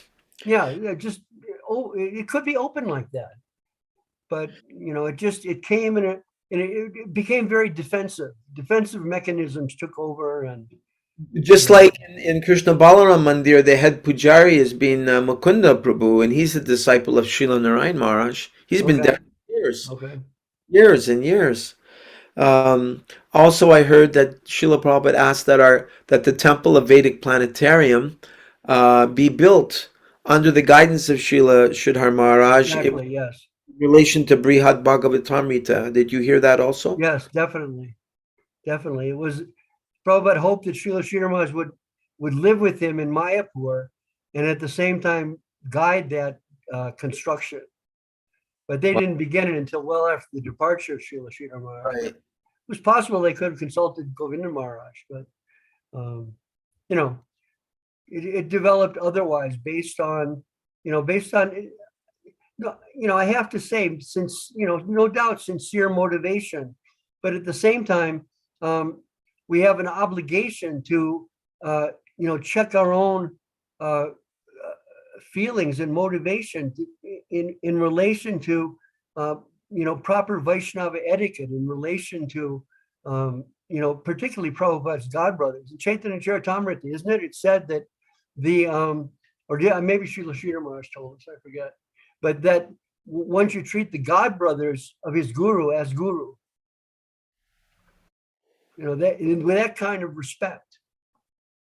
The godbrothers of one's guru as guru. Yeah, no, we blew it. I heard that one godbrother called him a demon, brought Srila Sridhar Maharaj to tears. That was Kirtananda Maharaj, yeah. Wow, what a mistake. Yeah. And I even heard there was, yes, go on, go on. They circulated a tape after that, and they titled it Kirtananda Maharaj Defeats Sridhar Maharaj. In a triumphant manner, it was just. Oh, no wonder Kirtananda had his head smashed in, and I mean, I'm sorry that anything that happened to him, but I mean that's heavy karma. Yeah, It's just unfortunate, direction that it's like you're going on in a clear direction on the path outlined by Prabhupada, and because our consciousness wavers, we have to be careful that we don't get diverted. And, it's hard to think that we have the vision to say that, oh, my godbrothers are diverted or this or that. But at the same time, we have to maintain our own, our own conscience that we're doing the right thing for Srila Prabhupada. And, this is what I tell my godbrothers who sometimes raise, like if I go to Krishna Balaram, sometime a godbrother will raise questions, and I'll just say, this has been directed by Prabhupada within. There's no reason that Srila Sridhar Maharaj was there, or that Srila Sridhar Maharaj opened himself, except by direction from Prabhupada. Mm-hmm. He received direction from Srila Prabhupada. No, he took it like that, and I have, conviction that there was a connection directly. Not just he heard that Prabhupada said that, but rather that Prabhupada was directly there. And, that was the feeling from the very beginning. This is just like being with Srila Prabhupada. Mm. Yeah, I don't question that. I mean, it's just, I also heard, I can't remember the details now on this. No doubt, Srila Sridhar Maharaj, great exalted Mahabhagavat personality, but sometimes some others who may be affiliated with him, they're not on his level. And I'm not referring to Srila Govinda Maharaj, but it's complex. It's complex because, say, for example, Srila Narayan Maharaj inspired and protected and uplifted many godbrothers and godsisters after Srila Prabhupada's departure. But if some within his community are saying, ISKCON sucks, you should reject ISKCON, we're the ones with the Uttama Adhikari, don't be institutional conscious, be Krishna conscious. I mean, that wrecks it for that Sangha. There's, right? Particularly, Srila Govinda Maharaj told us, don't do anything to obstruct ISKCON. We worship ISKCON. We can't say that the people in ISKCON are less so than the people who've taken shelter of Srila Sridhar Maharaj. It's just to make measurement in that way is it may be there because we believe in the reality of matra sparshas tu kaunteya. Anyway, the measurement of things, it has to be there. If there's such a thing as uttama and such a thing as madhyama, there must be measurement. But at the same time, we have to understand what is the quality of our consciousness to enable us to make measurement. The only way we can make measurement is if we hear from a superior Vaishnava. This is the measurement. Then try to understand it and incorporate it into our understanding. We may, we may fully incorporate it or be hesitant to incorporate, but nonetheless, it comes from above. Hmm. That's been my thinking, and that's, to be honest, that's why I did keep my distance from Narayan Maharaj, because there was some conflict with Sridhar Maharaj that I don't even like to bring it up ever, but that was why I kept my distance. Yeah, no, I heard about it, and I mean, in transcendental personalities, they're allowed to have their differences of realization and views. I believe it was related to the Rath Yatra being held in Navadvip. That was Right, one issue. right. And, I mean, Kesava Maharaj took sannyas from Srila Maharaj. Right. So go figure. Yeah, his seniority. Hmm. Yeah. Anyway, so much water under the bridge, and we have our own development of Krishna consciousness in Prabhupada's service, and Srila Maharaj's service, and Srila Govinda Maharaj's service, in my view. And that's the primary thing. And everything else going on outside the main road, it may be wonderful or it may be not wonderful, but we're not focusing on that. We have the focus of our spiritual life, our spiritual development, and our service to our gurus. Right. That's the life. That's where our life is. That's otherwise, it's not life. It's just, slipping back into mundane ideas that, are based on ego and not based on, service necessity. What is the service necessity in your life? The service necessity. Yes. Uh-huh. Yeah. We have to do service. It's, and so based on that feeling, then what is needed most for our guru's service, and try to at least go in that direction and keep that direction in mind. Always the goal in front of us. Even if we're not distributing books, at least our japa, at least reading the books. Yeah. And giving Krishna consciousness as best we can. Yes. I mean, I'm frustrated because of my health. Sometimes I can hardly walk. Sometimes I'm so knocked out, my head is killing me. I can't even think. And Wow. I want to give Krishna consciousness to people, but I'm incapacitated.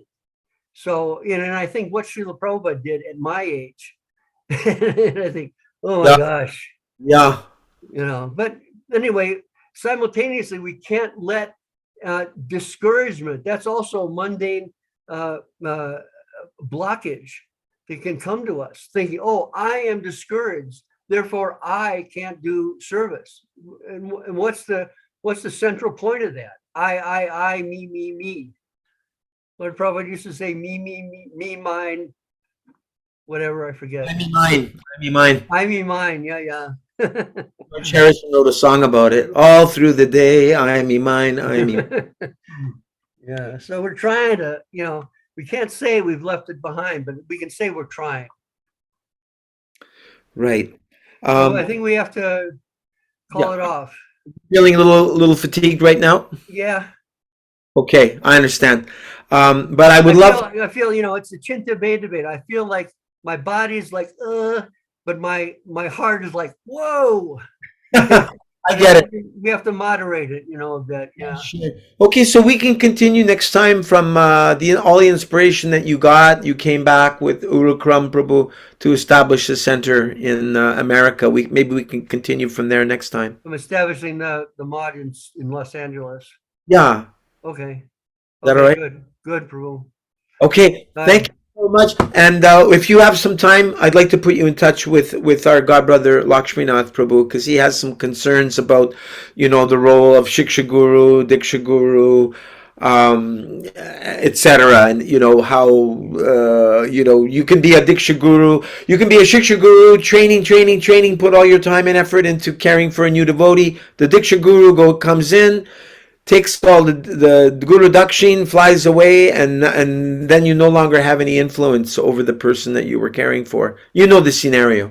Yeah, well, yeah. I mean, again, everything's going on the level of consciousness, and everything manifests from consciousness. So anyway, yeah, I'd be happy to try to help him if it's, To be in the continued. cards. Yeah, to be continued. Okay, so let me know when you're available again, and Okay, we'll yeah, when you know. yeah, When let you me think. I'll have to look, 'cause I have doctor's appointments and stuff, which I wanna, sure. just be ready, and I think at 10 o'clock on Monday, I have to check, yeah. Okay. Okay, I'll be in touch with you and we'll set it up. For your time and sharing all of your Jai one. Srila Prabhupada, ki jai. Jai. Srila Bhakti Rakshakshana Maharaj also ki jai. Jai, jai, jai. Maharaj ki jai. Srila Narayan Maharaj ki jai. Our Guru Varga ki jai. Jai.